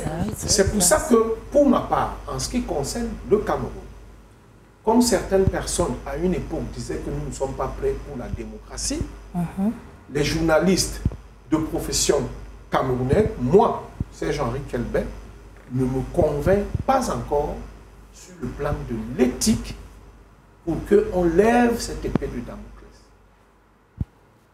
Figurez-vous que malgré l'existence du Conseil national de la communication au Cameroun, on assiste à des dérapages. Et je peux vous dire que le Conseil national de la communication au Cameroun ne sort même pas le fouet pour tous les journalistes et pour tous les médias. Je pense qu'il y a des médias qui font souvent parler de là et on se demande pourquoi le CNC n'a pas encore sorti. Ah non, je tiens à rappeler qu'il y a 2 ans, et j'ai une collègue sur le plateau, un média a été sanctionné à l'époque où Peter Essoka était au CNC. Il y a des sanctions. Et après, les sanctions ont été revues le lendemain. Parce que le PDG de cette société qui est aujourd'hui en prison, de cette télévision, était juste allé donner, on sait, comme on disait tout à l'heure, des gombos, certainement à qui il fallait au CNC. Et sa télé, dès le lendemain, toutes les sanctions sont tombées. Voilà. Pourtant, c'est très bien que ce média n'a jamais respecté l'éthique ou la déontologie de notre métier. Exact. Donc, je veux tout simplement dire que malgré l'existence du CNCC, on existe à certains dérapages. Voilà. Imaginez-vous donc qu'on enlève l'épée de Damoclès de la dépénalisation des médias. Mais vous voyez quelqu'un qui s'est enrichi avec le top 50. Et justement, vous vous rappelez de cette presse. On ne peut pas laisser cette liberté. Et donc, au final, on va finir par vous dire que tel est du top 20, l'autre est du top 75. Ils sont enrichis avec le top 50 pour quelques années plus tard être un poulain. Pour quelques années plus tard, bénéficier de la plus grosse subvention en termes de médias audiovisuels privés. C'est la chaîne de ce monsieur qui avait fait ce top 50 qui, quelques années plus tard, contrairement à d'autres médias qui font bien leur travail, bénéficiait de la plus grosse subvention. Tout à fait. Ce qui est injuste, hein. Justement. C'est tout à fait injuste. C'est des complicités souterraines. Mais avec certains membres du gouvernement. Voilà. C'est pour ça que je continue à dire que, très honnêtement... Comme des assassinats faits avec la complicité de certaines personnes haut placées. C'est pas encore... Comme les gens de la DGRE. Si Léopold Maxime Eko est en prison, monsieur Henri. Non, là, je suis tout à fait d'accord avec vous. On a parlé d'un crime d'État. Un crime d'État que tout le monde a condamné. Pourquoi? Parce qu'il y a des organismes d'État qui ont fait partie de cela. Et qui puisaient des hommes en tenue. C'est pour ça qu'on se retrouve au tribunal militaire. Mais je veux tout simplement dire que pour les autres qu'on cite, on attend encore l'évolution de l'affaire. Oui, qui n'est pas encore close. Rien n'est avéré. Voilà. Moi, je parle de ceux qui sont en prison aujourd'hui. Pour ma part, souffrez, chers journalistes, que j'apprécie beaucoup, et le milieu dans lequel j'ai beaucoup d'amis. Eva, en fait, désormais parmi ses amis. Ne me flattez pas, Serge-Henri. Elle m'invite tout le temps, mais souffrez que la dépénalisation de la presse ne soit pas encore levée pour le bien, je dirais même, pas seulement la profession, mais des Camerounais. Parce que je vous ai dit tout à l'heure, le rendu des presses, le rendu des médias, télé, presse écrite et radio, ont brisé des vies. Vous acquiescez à ces propos, vous êtes d'accord un peu avec ce qu'il dit par rapport à la dépénalisation en tant que journaliste? Oui et non. D'accord. En une minute, s'il vous plaît. En une minute, non. Pourquoi? Parce qu'il y a plein de journalistes, entre guillemets, je préfère le dire entre guillemets, qui utilisent la casquette de journaliste pour être des brigands au quartier. Et après, on nous appelle, moi j'étais secrétaire à la communication SNIC Littoral il y a quelques mois, et on avait des alertes. Un journaliste est à la gendarmerie de Ndokbon, je vais citer cette gendarmerie-là, et quand vous arrivez, ça n'a rien à voir avec la profession de journaliste. Mais ils sont nombreux qui veulent utiliser cette casquette de journaliste pour que les syndicats se mobilisent. Certains viennent prendre la carte du syndicat parce qu'ils se disent que ça va les couvrir en cas de dérive qui n'a souvent rien à voir avec le métier de journaliste. Donc maintenant, après, il y a... d'autres cas qu'on a eu, c'est des patrons de médias souvent véreux qui veulent incarcérer leurs anciens employés qui ont démissionné et puis qui créent des histoires sur vous. Nous, SNDC, on s'est souvent mobilisé avec des avocats, on a fait un recours à des procureurs et tout ça pour qu'ils soient libérés parce qu'après, vous écoutez une histoire qui n'a ni tel ni que, il avait volé le dictaphone, mais non, après, c'est plutôt au cousin du patron qui avait donné le dictaphone et bref, après l'affaire, elle est dissipée parce qu'il n'y a pas réellement de vraies raisons pour que le journaliste soit interpellé interpellé. Donc, c'est pour ça que je dis, il y a oui et non, il faut beaucoup d'études pour qu'on en arrive à la dépénalisation, parce qu'il faut avouer qu'au sein de la presse, il y a quand même beaucoup de brebis galeuses. Si on en arrive à lever, et puis je suis d'accord, il y a Denis Kwebo qui aime souvent dire le journaliste n'est pas un super citoyen. À la base, il est d'abord citoyen. Exact. Donc on ne va pas laisser qu'il fasse des dérives sociales ou sociétales et estimer que c'est parce qu'il est journaliste que, ok, on va faire la pédale sur lui. Ouais. Votre avis sur la question de la dépénalisation? Je suis d'accord avec les autres copanélistes, parce que ce serait difficile de dépénaliser les délits de presse. Parce qu'en tant que citoyen, un journaliste devrait pouvoir répondre de ses actes, de ses forfaits devant la loi. Ce n'est pas parce qu'il est journaliste qu'il peut aller, comme l'a dit la camarade, tu es au quartier et dit non, je suis journaliste, je suis couvert. Donc, ce serait vraiment, pour qu'on en arrive là, il faudrait un grand encadrement. C'est-à-dire qu'il faudrait que l'intégrité même de la presse soit très avancée pour qu'on puisse en arriver là. Donc, pour le moment, c'est très complexe. Alex Guépi, votre avis sur la question, et nous allons passer à la deuxième partie juste après. On doit dépénaliser le délit de presse. Parce que c'est même un faux sujet, en fait. Vous savez, ceux qui l'ont mis, c'est l'épée de Damoclès qui vit sur les journalistes. Le CNC était conçu, était un organe oppresseur. Vous comprenez? Parce qu'en fait, ce qu'on oublie, c'est qu'on oublie que les lois de la République sont faites à ce que lorsque un citoyen a violé les lois ou a commis un délit, il est poursuivi. Pourquoi encore vous mettez encore un élément particulier sur ce côté-là, alors que ça n'est pas la loi? Parce qu'en fait, il me rend compte que les journalistes ne se rendent même pas compte de ce qui se passe. Monsieur Nguépi, si vous faites bien votre travail, vous serez poursuivi. Je vous dis, j'arrive, permettez-moi. La loi spécifique. Mais je suis quand même d'accord avec vous qu'il y a plein de procureurs ou juges qui ne maîtrisent rien du tout sur les de la presse. Ça, c'est vrai. Je vous dis pas. La loi elle-même, la loi Cameroun déjà pénalise les délits de presse. Maintenant, on a créé une loi spéciale. Comment pour eux, c'est une démocratie? Parce qu'en fait, tous les citoyens sont égaux devant la loi. Vous comprenez? Peu importe votre fonction, même pour la République, peu importe votre fonction, dès qu'on commet un délit, tous les citoyens doivent être poursuivis. Maintenant, on créer un statut particulier en disant que parce que le journaliste aurait dit ceci. Non, je dis que c'était un faux débat. C'était un débat de contrôle de l'action des journalistes. C'est un débat qui permet, en fait, pénaliser l'action de la presse, c'est vouloir contrôler l'information. Je vous dis, si c'était aux États-Unis, il n'y aurait pas eu l'affaire Watergate. Vous comprenez? Ça. Parce que ça concerne les peuples américains. Donc du coup, il n'y aurait pas eu Watergate. L'affaire Dreyfus, pardon, l'affaire Dreyfus. Parce qu'en fait, à un moment, il a fallu... C'est même ça qui amène la différence. Pour les deux affaires que vous citez, il y avait plusieurs sources. Je ne refuse pas, je ne me suivez pas. Puis on ne parle du journaliste camerounais. On parle du journaliste camerounais. Non, je vous dis, permettez-moi. Non, je vous dis ceci. Non, l'affaire Dreyfus au départ... Alex, tout ce qui existe au Cameroun, rien n'est bon. Permettez-moi. L'affaire Dreyfus au départ, ok? La presse est contre Dreyfus. Vous comprenez un peu? Oui. Mais il y a une partie de la presse, c'est eux qu'on appelle des intellectuels. C'est eux qui s'insurgent. Donc Zola est parmi, en tant qu'écrivain, qui s'insurgent. Et c'est donc là où on se rend donc compte du pouvoir du journaliste en France. Exact. Vous comprenez un peu? Parce qu'à l'époque, c'est une affaire qui concerne l'armée française.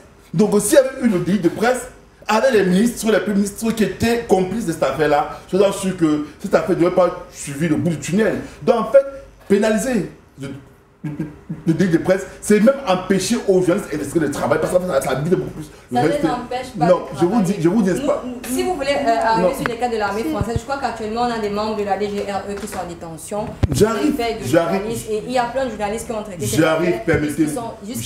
J'arrive. Je vous dis ceci. Les statuts particuliers spéciaux qu'on veut créer pour les corps du métier, au niveau de la justice, sont des statuts de répression, dans le principe des libertés fondamentaux. Dès qu'on crée un statut particulier sur la liberté d'un organe, c'est pour répressif. Moi, je suis un homme politique.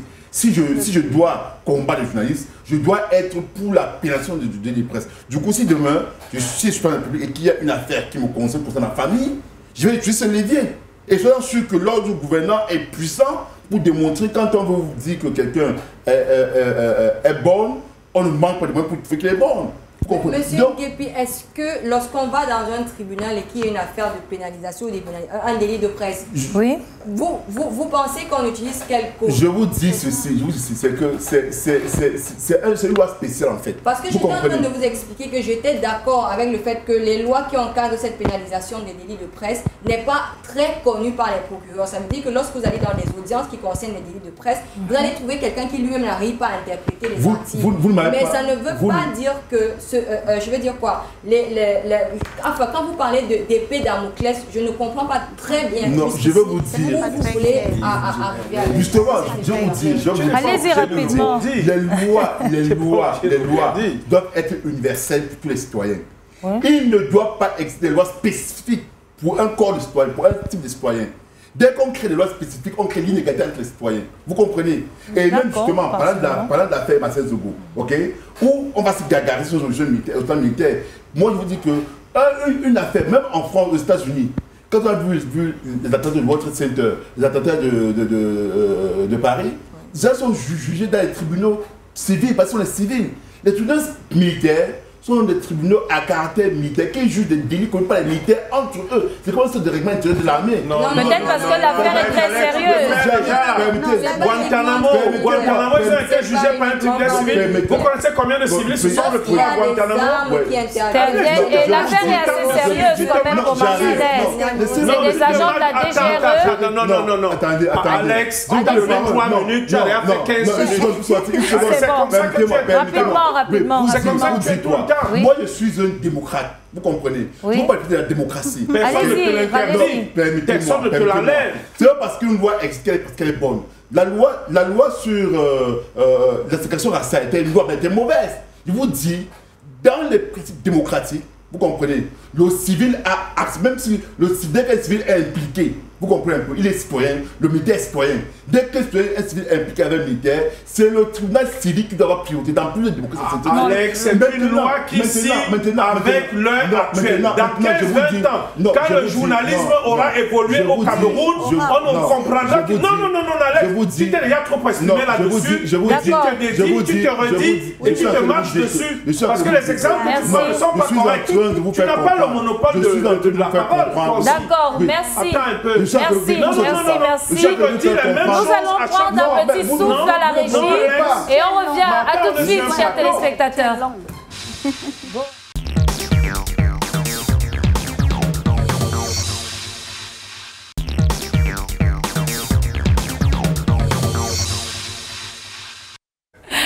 Chers téléspectateurs, nous sommes de retour. Nous le déplorons pour le constater que chaque année au Cameroun, comme partout ailleurs, les grandes écoles, les centres de formation professionnelle, etc. déversent sur le marché de l'emploi de nombreux étudiants issus des domaines divers en fin de formation.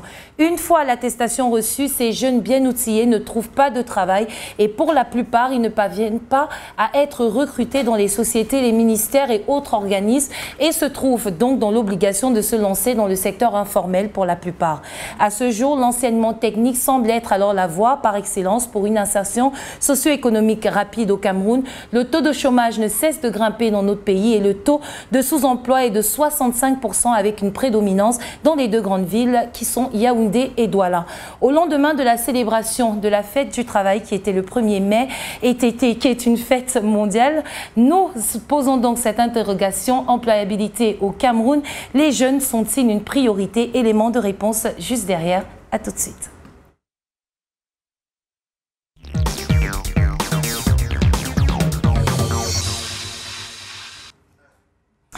Merci d'être toujours avec nous. La première question, je la pose à l'enseignante sur ce plateau, Madame Florence. La jeunesse est-elle une priorité lorsqu'il s'agit d'emploi? Non, pas du tout, madame. Je dirais que la jeunesse est même abandonnée dans notre pays. La jeunesse est oubliée, la jeunesse est sacrifiée dans notre pays. Parce que quand nous regardons la plupart des jeunes, les jeunes diplômés qui sont sur des motos, qui sont dans le secteur informel, dans des marchés, vendeurs à la sauvette et tout, on comprend bien que la jeunesse n'est pas une priorité pour notre gouvernement. La priorité pour notre gouvernement, c'est d'être au pouvoir. Serge Henry, la jeunesse est-elle une priorité lorsqu'il s'agit d'emploi au Cameroun? Les problèmes d'emploi ont toujours été des préoccupations pour tout gouvernement. Surtout lorsque on est dans un pays comme le Cameroun ou alors lorsqu'on dirige un pays comme le Cameroun. Plus de 40% de la population camerounaise a moins de 25 ans. Plus de 40% a moins de 25 ans. Environ 52 à 60% de la population camerounaise a encore 40 ans. Ça veut dire que nous sommes une main-d'œuvre, n'est-ce pas, disponible. Oui. Et il y a plus de jeunes, surtout. Je vous dis que plus de 40 ont 25 ans. C'est-à-dire, à 25 ans, on est ingénieur. À 18 ans, on a eu son bac. Un bac technique ou un bac littéraire. Donc, à 23 ans, on a au moins une licence. Et on est sur le marché de l'emploi. Je crois qu'il faut s'entendre là-dessus. Le problème, comme je semblais vouloir vous le dire tout à l'heure, c'est les politiques publiques qui ont été mises en place. Moi, j'ai eu mon bac il y a plus d'une trentaine d'années. Et lorsque moi, j'ai décidé d'aller faire l'enseignement technique, c'est-à-dire que ce soit le CAP, le probatoire jusqu'au bac, moi, j'ai préféré le lycée technique. J'étais opérationnel. À notre époque, toutes les grosses boîtes de la ville de Douala venaient chercher les gars à partir du CAP. À l'époque, c'était Elf, c'était Camille Toyota, c'était Le Port, c'était Maury, de la salle, sans publicité, était l'un des plus grands collèges. D'accord. Alors, ça veut donc dire que quelqu'un qui avait un CAP à 19-20 ans était opérationnel, et celui qui avait le bac A4 à 21-22 ans ne pouvait rien faire. Oui, mais ça ne répond pas à la question. Est-ce que vous avez l'impression que... J'ai dit des politiques publiques. Oui. L'État, pendant longtemps, a voulu former des littéraires, sans vraiment préjuger. Je pense tout simplement qu'on aurait opté pour le modèle allemand, où la formation professionnelle est plus axée. C'est dire tout simplement qu'aujourd'hui, il faut former des jeunes Camerounais à des filières qui leur permettent le plus rapidement possible de s'auto-employer. Moi, je ne suis plus là pour chercher le travail. Depuis que je suis rentré au Cameroun, je n'ai pratiquement travaillé pour personne. J'ai créé mes entreprises. Celles qui ont bien marché ou mal marché, après ont fermé. Je rebondis dans un autre projet. Titulaire de plusieurs diplômes universitaires, ayant fait un très bon bout de temps en Occident. Aujourd'hui, je suis dans l'agriculture. J'emploie plus d'une quinzaine de personnes. Je m'épanouis plus ou moins bien pendant que mon business évolue. Pourquoi vous voulez qu'un jeune quitte Bafoussam, il vient s'installer à Douala, il chôme à Douala, alors qu'entre Bafoussam et Douala, il y a des terres. Il peut faire des lacs, il peut faire l'agriculture. Le Cameroun a perdu du poids dans son autosuffisance alimentaire. Je pense que c'est facile de dire qu'on peut être auto-entrepreneur quand vous ne connaissez pas les réalités de tout un chacun. Non, madame, c'est l'information. Allez au SAGO, le Salon de l'Action Gouvernementale, qui aura lieu incessamment. Il y a beaucoup de programmes d'encadrement des jeunes. Il y a beaucoup de financement de l'emploi jeune. Merci de dire que c'est l'information le problème. Oui, c'est l'information. Le problème, c'est l'information. Et il faudrait que les délégations départementales et régionales transmettent les informations des programmes et des projets qui existent pour donner l'emploi aux jeunes. Mais surtout, il faut que les jeunes puissent créer de l'emploi eux-mêmes. Je vais prendre par exemple, rapidement, s'il vous plaît, très rapidement pour chuter un exemple qui est tel que, pour moi, s'il faut créer de l'emploi, honnêtement, l'État a tous les leviers. Nous avons à peine 300 000 fonctionnaires, ce qui est très insuffisant pour encadrer 27 millions d'habitants. Donc, au niveau de la fonction publique, dans tous les secteurs, médecine, enseignement, fonction publique, il faut recruter. Mais surtout et surtout, il faut que les gens apprennent à aller en retraite. Que les gens apprennent à aller en retraite. Qu'on mette des logiciels à 1 an de votre retraite, qu'on vous informe que vous irez en retraite dans 12 mois. Et vous allez voir que la fonction publique va se déprécier. Il y aura des postes vacants, vides. Et il y aurait une aspiration. Parce que sur les 300 000, je n'ai pas les statistiques malheureusement. 305 000, 306 000. Je ne pense pas qu'il n'y a pas beaucoup. Il n'y a pas beaucoup de moins de 45 ans parmi tous ces gens. Non, vous avez dans la préfectorale plusieurs gouverneurs, plusieurs qui doivent aller à la retraite dans le commandement. Donc tout cela crée des aspirations et des créations d'emplois ipso facto. Là, les jeunes peuvent travailler. C'est pas des stratégies de création d'emplois qui m'amènent, mais allez, faites un tour au Sago. J'espère que votre chaîne ira couvrir le Salon de l'Action gouvernementale qui aura lieu dans quelques semaines là. Il y a beaucoup de programmes là-bas et vous rentrerez là avec beaucoup d'informations. Merci Serge Henry. Alors Claire, vous, de votre point de vue, est-ce que la jeunesse est une priorité lorsqu'il s'agit d'emploi au Cameroun? J'aurais un discours pas linéaire. Oui. Je vais commencer par la formation. La formation de communication, par exemple, dans de nombreuses universités publiques et même privées. Je vais rester sur ce que je connais pour avoir vécu sur le terrain, pour avoir mené des études là-dessus.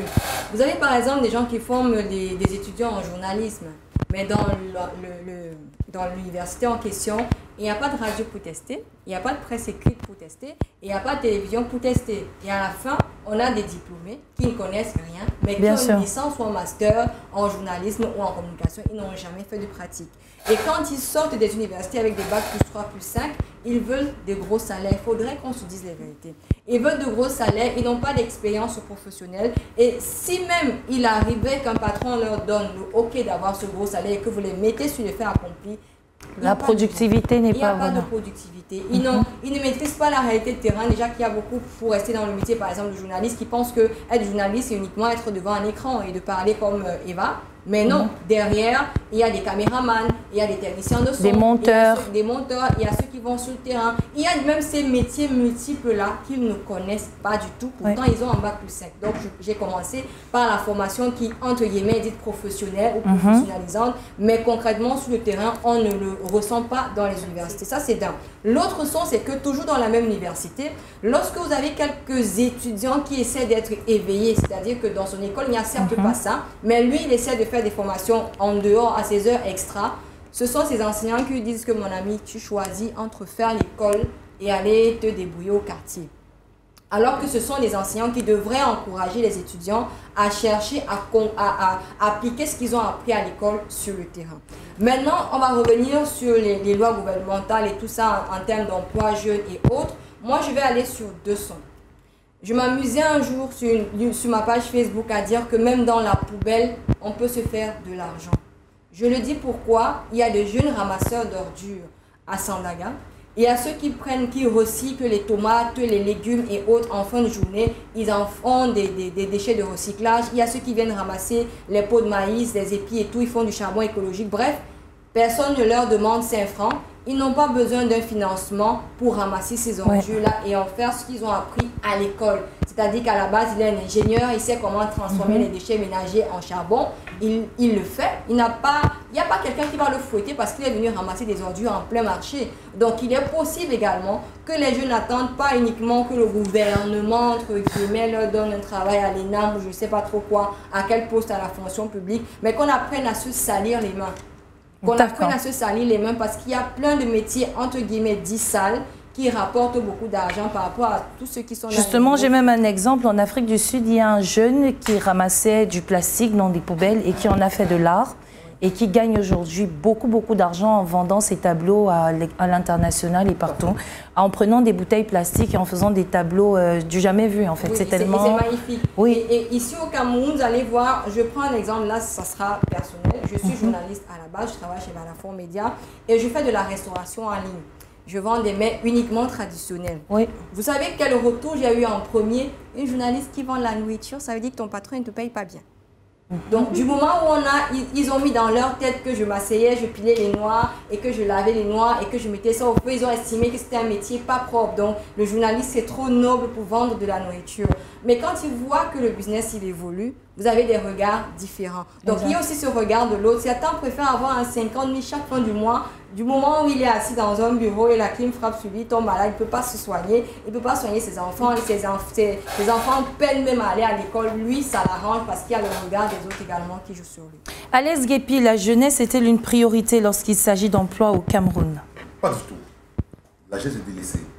Il faut qu'on dise que ceux qui sont aujourd'hui à la porte de la retraite, mais ceux qui sont retraités, mais qui continuent à exercer, ont été jeunes. Et contrairement à ce qu'ils font, au tort qu'ils font subir à la jeunesse, ils n'ont pas été délaissés. Le président Aïdjo déjà donné le premier emploi. Ils ont été formés par le Cameroun, ils ont eu des bourses du Cameroun. Et ils sont ce qu'ils sont grâce au Cameroun, grâce aux agriculteurs, aux planteurs camerounais. Mais ces personnes, il faut faire, après avoir fait les grandes études dans les grandes formations, dans les grandes universités du Colomb, je vais dire comme ça, les Jacobins, des grandes bourses, ils sont venus martyriser la jeunesse camerounaise.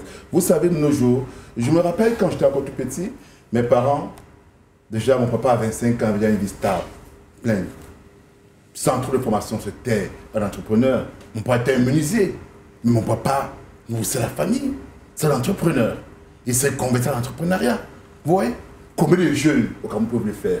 On va nous dire que non, l'aspect démographique, parce qu'il y avait plus de peu nombreux, on sont nombreux, ça n'a rien à voir. Parce que plus vous êtes nombreux aussi, les ressources deviennent plus importantes. Il faut qu'on le dise, que les ressources que le Cameroun avait, il y a 40 ans, se sont multipliées par rapport à la population. C'est ça. Donc on ne peut pas donner l'excuse que nous sommes 27 millions, non on ne peut pas, parce qu'on a créé une école, parce qu'on a créé une infrastructure routière, on estime que parce que nous avons mieux fait. Je vais vous dire, mais le Niger a 250 millions d'habitants, et les États-Unis, la Chine, mais ils réussissent à trouver des solutions. Non, la jeunesse est délaissée. La jeunesse est seulement pris en compte quand il fallait mourir à Bakassi, mais qu'il fallait mourir au Nozo. C'est-à-dire qu'entre jeunes Camerounais pour être militaire à 16 ans, du B, mais vous ne pouvez pas être acteur politique à 18 ans, vous ne pouvez pas voter. Vous ne pouvez pas être maire à 18 ans, vous devez être maire à partir de 21 ans. Parce qu'on dit, pire, entre jeunes Camerounais, vous ne pouvez pas... Même pour signer un contrat d'entreprise, vous devez avoir 21 ans. Pour être sénateur, 40 ans. Il faut être à la retraite, proche de la retraite. Vous voyez? Donc la jeunesse est délaissée dans ce pays. Maintenant, je vais dire que ici au Cameroun, le Cameroun a un problème. D'abord, je vais parler du premier emploi. Le premier emploi. Quelles sont les politiques du premier emploi? Parce qu'elle a dit, c'est que le premier emploi, c'est ça qui caractérise. Moi, j'ai une formation de génie civil.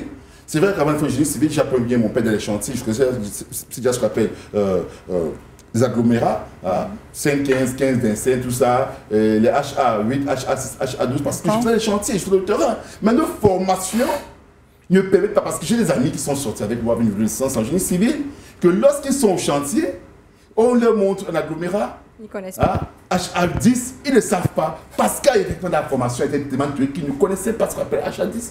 Mais tous les calculs qu'il faut faire dans le logiciel HK, AutoCAD, Covadis, tout ça, ils le faisaient, vous comprenez. Donc ça fait donc formation et emploi. Et je peux vous rassurer, quand je suis au Gabon, quand je suis allé pour la première fois au lycée technique de Bikele, où je suis allé passer mon stage, après 2 jours, j'ai eu l'emploi, la réponse a été bloquée, bon, parce qu'on s'est rendu compte que sur le terrain, je connaissais le langage qu'il fallait. Donc, ça retourne dans un problème de formation. Nos formations ne sont pas adaptées, surtout qu'on a dirigé la jeunesse camerounaise vers des domaines littéraires. Vous savez, je ne m'exprime pas très bien, je s'exprime bien la langue Molière. Je ne m'exprime pas assez, bien sûr. Même quand j'écris les textes, je fais sur les fautes. Vous voyez, on dit que non, écoute Alex, tu es ceci, tu es ça, blablabla. C'est ce qu'on dit, mais pourtant, je dis genre, écoutez, j'ai quand même fait la E. Je suis sûr que si on fait 1 plus 1 égale à 2, je vous demande un peu la soirée. Vous dites quoi? La formation n'est pas seulement ceux qui sont surdiplômés. C'est-à-dire qu'il faudrait qu'on dise au Cameroun que personne n'est fou, personne n'est imbécile, n'est incompétent. C'est-à-dire dans d'autres pays, un jeune peut avoir un niveau CAP, peut même ne pas avoir le CAP, mais a une formation dans l'artisanat. Qu'est-ce qu'on fait de l'artisanat au Cameroun? L'artisanat développe des techniques artisanales puissantes, devient un puissant chef d'entreprise. Vous comprenez un peu? Lorsque déjà l'État passe des commandes pour les produits artisanaux, l'État préfère passer des commandes de ces produits chinois de China que de valoriser l'artisanat. Il n'y a pas d'école artisanale au Cameroun. Quand bien même les commandes locales ne payent pas. Ils ne payent pas. Oui. Il n'y a pas d'école artisanale au Cameroun. Il n'y a pas cette formation-là. Donc, c'est délaissé. Quand au Cameroun, tout ce qui est intéressant, c'est qu'on veut dire qu'on est docteur, pas plus. Il y a souvent des gens, mais vous n'avez pas plus 20. Mais moi, j'ai du respect pour le maçon qui veut monter une maison, pour construire, pour le carreleur, pour les carreaux, parce que ce cas-là, c'est du concret. Même le ministère de la formation professionnelle encourage de plus en plus les jeunes à aller vers ces métiers. Plomberie, non, mais ce qu'il oublie de dire, c'est qu'il y a un ministère de l'artisanat. J'arrive. J'ai dit qu'il travaille. Donc, la partie formation est un volume des moyens dans l'État dispose. La partie formation est achevée, Maintenant, qu'est-ce que l'État met pour le premier emploi? Parce que je vais vous dire, la première chose, c'est le premier emploi. Au Cameroun, pour embaucher une personne, on a tous les diplômes. Moi, je me rappelle, j'étais à Télé5 sans publicité. J'ai eu des jeunes qui sont venus, des dessinateurs, il fallait un dessinateur, vous comprenez un peu. Mais j'ai un jeune qui a échoué le BEP gabonais, en dessin. Mais c'était trois, il y avait une fille et un jeune homme. Celui qui a échoué, il utilisait bien AutoCAD, Archicad. Vous comprenez? Mais il fallait que embauche une personne. C'était moi qui. Mais j'ai embauché celui qui a échoué. Vous comprenez? Parce qu'en fait, il répondait aux critères dont l'emploi avait besoin. Avec ce gars que je suis le destinateur, plus tard il a passé parce que pour les raisons de l'entreprise de clientèle, il fallait cela. Mais je l'ai pas voulu parce que ce gars était performant. La performance que nous recherchons, cette personne-là, vous l'avez déjà, vous comprenez. Mais au Cameroun, tout ce qu'on voulait pour le recrutement, on s'attend sur Jacobin, le diplôme. Hormis cela, je vais parler du premier emploi toujours. Qu'est-ce que l'État met comme accompagnement? Lorsque vous créez une telle chaîne, une chaîne comme Dash Info TV, ok? On a dit à Dash qui est occupé. Vous avez besoin de créer 10 emplois, ok? Généralement, les patrons veulent toujours des personnes expérimentées, ok? Mais comme expérimentées, mais qui vont payer moins cher, ils sont prêts à faire recours aux stagiaires qui vont pas payer. Vous comprenez un peu quoi? Donc, qu'est-ce qu'on dit donc? L'État peut donc dire que pour le premier emploi, nous allons vous accompagner. Si parmi vos 10 salariés, vous donnez place à 3 personnes du premier emploi, nous allons vous subventionner. Peut-être en baissant certaines taxes. Ça, c'est une solution. Afférente à cela pour que l'État pousse dans les jeunes à avoir accès au marché de l'emploi. Ils savaient que les jeunes sont formés, mais plus ils sont formés, ils n'ont jamais exercé. Je vous dis, il y a des jeunes Camerounais qui sont formés, mais n'ont jamais exercé. Parce qu'il n'y a aucune politique d'accompagnement du premier emploi, parce que le système est ultra libéraliste. Mais parce que même les jeunes, ils choisissent ça. Parce que même quand on fait les stages, si vous dites à un bac plus 5 d'aller faire un stage dans un garage, ils estiment que c'est ça. Mais c'est normal. Non, c'est normal. Pourquoi c'est normal? Pourquoi c'est normal? Parce qu'on a aussi ce stéréotype. A-t-on besoin d'avoir un bac plus 5 pour bien être mécanicien?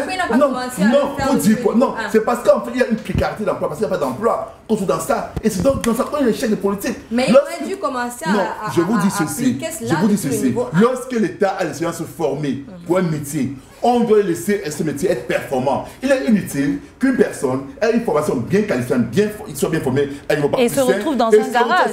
On est quand même d'accord. C'est le contexte si vous êtes bien formé, vous devez travailler ce dans quoi vous avez été formé. Je vais apporter du bémol. Les meilleurs, écoutez madame, lorsque vous travaillez... Non, justement, j'arrive. Oui, c'est vrai, c'est vrai. Lorsque vous travaillez dans un secteur, allons-y. Vous devez connaître la chaîne, le processus, jusqu'au bout. Moi, on m'a appris que pour mieux maîtriser, vous commencez par vider les poubelles avec votre bac plus 20. Vous videz les poubelles, mais vous videz les poubelles de notre classez et vous progressez dans la boîte. Il y a pas Cameroun qu'on fait ça quand même. Il y a pas Cameroun qu'on le fait. Allez-y, Alex. Madame, vous devez maîtriser votre secteur de travail. Non, mais vous ne pouvez pas me dire, excusez-moi, Henri, vous ne pouvez pas me dire que j'ai fait les cycles, je sors, je suis journaliste et j'arrive à Dash, on me dit pour exercer, pourquoi de la poubelle. Commencez même par la petite société. Commencez même par une chambre. Bien sûr, je vais faire du terrain, je vais faire des faits divers avant de dire que je suis journaliste. Commencez par une mais on ne va pas me dire d'aller vider les poubelles en tant que journaliste. Rapidement. Ce qui se passe, c'est quoi? C'est qu'en fait, on a un fiancé des Camerounais, vous comprenez? Parce qu'il n'y a pas de formation. Lorsque la formation est bien suivie, j'ai des frissons en Allemagne, vous comprenez un peu. On fait formation et stage, vous comprenez? Ça permet de vider les poubelles. Exact. Ce n'est pas lorsqu'on a obtenu le diplôme, lorsqu'on a terminé, qu'on estime que pour être performant. Allez-y, Florence. C'est parce qu'on a fait ça depuis en bas. Actuellement, je suis enseignante dans un lycée technique. Les choses, l'État est en train d'améliorer les choses parce que de plus en plus, nos candidats sont revenus de stage. Ils ont fait un mois de stage. Donc, ça se fait pour qu'il y ait une formation pratique. Qui s'accompagne avec la théorie. Oui, pour que ça s'accompagne. Mais justement, j'allais... Avant, c'était théorique. mais il n'y avait pas de pratique. Mais actuellement, dans les depuis lycées techniques, environ 4 ans, il y a déjà la pratique. Là, pour permettre aux candidats de se familiariser avec le monde du travail, pour qu'ils sachent qu'ils doivent aller vers le marché de l'emploi, ils doivent aller vers l'information. C'est important. Excusez-moi, Florence, justement, la mauvaise orientation des élèves n'est-elle pas une source de chômage ou alors d'échec scolaire? La mauvaise orientation. Oui, c'est vrai qu'il y a des parents qui forcent l'orientation de leurs enfants. Ça veut dire qu'ils choisissent pour leurs enfants. Mais avec les conseillers d'orientation que nous avons dans nos établissements, de plus en plus, on demande aux parents d'accompagner plutôt leurs enfants dans leur choix. Oui, et c'est très important parce qu'il y a des enfants qui échouent dans une filière parce qu'ils disent que ce sont les parents qui ont choisi. Ou alors ils ont suivi leurs amis, par suivisme. Donc, de manière générale, il y a les conseillers d'orientation qui sont là pour le travail. Dans la plupart des lycées et collèges, des lycées, l'État essaie déjà d'envoyer il y a les conseillers d'orientation. Oui, il y en a un peu partout. Qui travaillent déjà. n'est pas toujours celui qu'on espère. Oui, mais petit à petit. Bon, je voudrais parler de l'apport du syndicat. Et le SINAES a proposé il y a quelques années au gouvernement, on a fait connaître au gouvernement une ONG qui travaille. Bon, l'ONG s'appelle Aflatoon. Aflatoon, c'est une ONG qui œuvre pour l'éducation sociale, financière et entrepreneuriale des jeunes. C'est un programme qui va permettre à la jeunesse camerounaise de développer l'esprit entrepreneurial. Donc, et comme on a parlé tout à l'heure de l'auto-emploi, les jeunes devront s'appesantir, apprendre à entreprendre. Et il faudrait qu'on apprenne déjà dès les lycées et collèges. On a fait une formation là-dessus, mais l'État tarde à vulgariser ce programme-là, ce programme important pour développer l'esprit entrepreneurial chez nos jeunes. Parce que l'État n'arrive pas à résoudre ce problème. Recruter tout le monde. Mais justement, il faudrait que les jeunes entreprennent. Parce que c'est ce que nous essayons de faire. Parce que moi, je suis coordonnatrice du club Aflatine au lycée technique de Douala-Koumassi. D'accord. Serge Henri, justement, on a l'impression que l'État essaye. Vous nous disiez tout à l'heure, vous faites que dire l'emploi technique, la menuiserie, pourquoi ils ne vont pas vers l'auto-emploi. Mais moi, j'ai un problème quand on sait que la jeunesse est l'avenir d'un pays. Est-ce qu'on va se retrouver après, quand cette ère-là va passer, avec tous des jeunes qui sont des mécaniciens, des techniciens? Qui va gérer l'État au final? Si on n'encourage pas l'enseignement général, mais plutôt maintenant pour que les jeunes trouvent le travail, pour réduire le taux de chômage. On dit à tout le monde, allez-y dans la technique, allez-y devenir mécanicien, mais demain, c'est un mécanicien qui va gérer le pays? Est-ce qu'un mécanicien c'est pas comme ça. Je ne pense pas quand même. Ne pensez pas que... Je ne pense pas, non. Que tout le monde sera...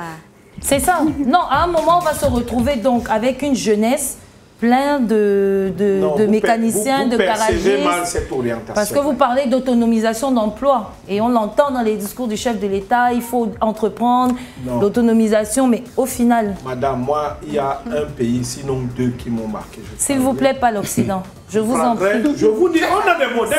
C'est pas nous qui avons créé l'école. Charlemagne n'était pas camerounais. Il n'était pas ça. Il n'y a pas de problème, d'accord. Donc, je vais vous faire comprendre que nous formons, nous sommes à l'école.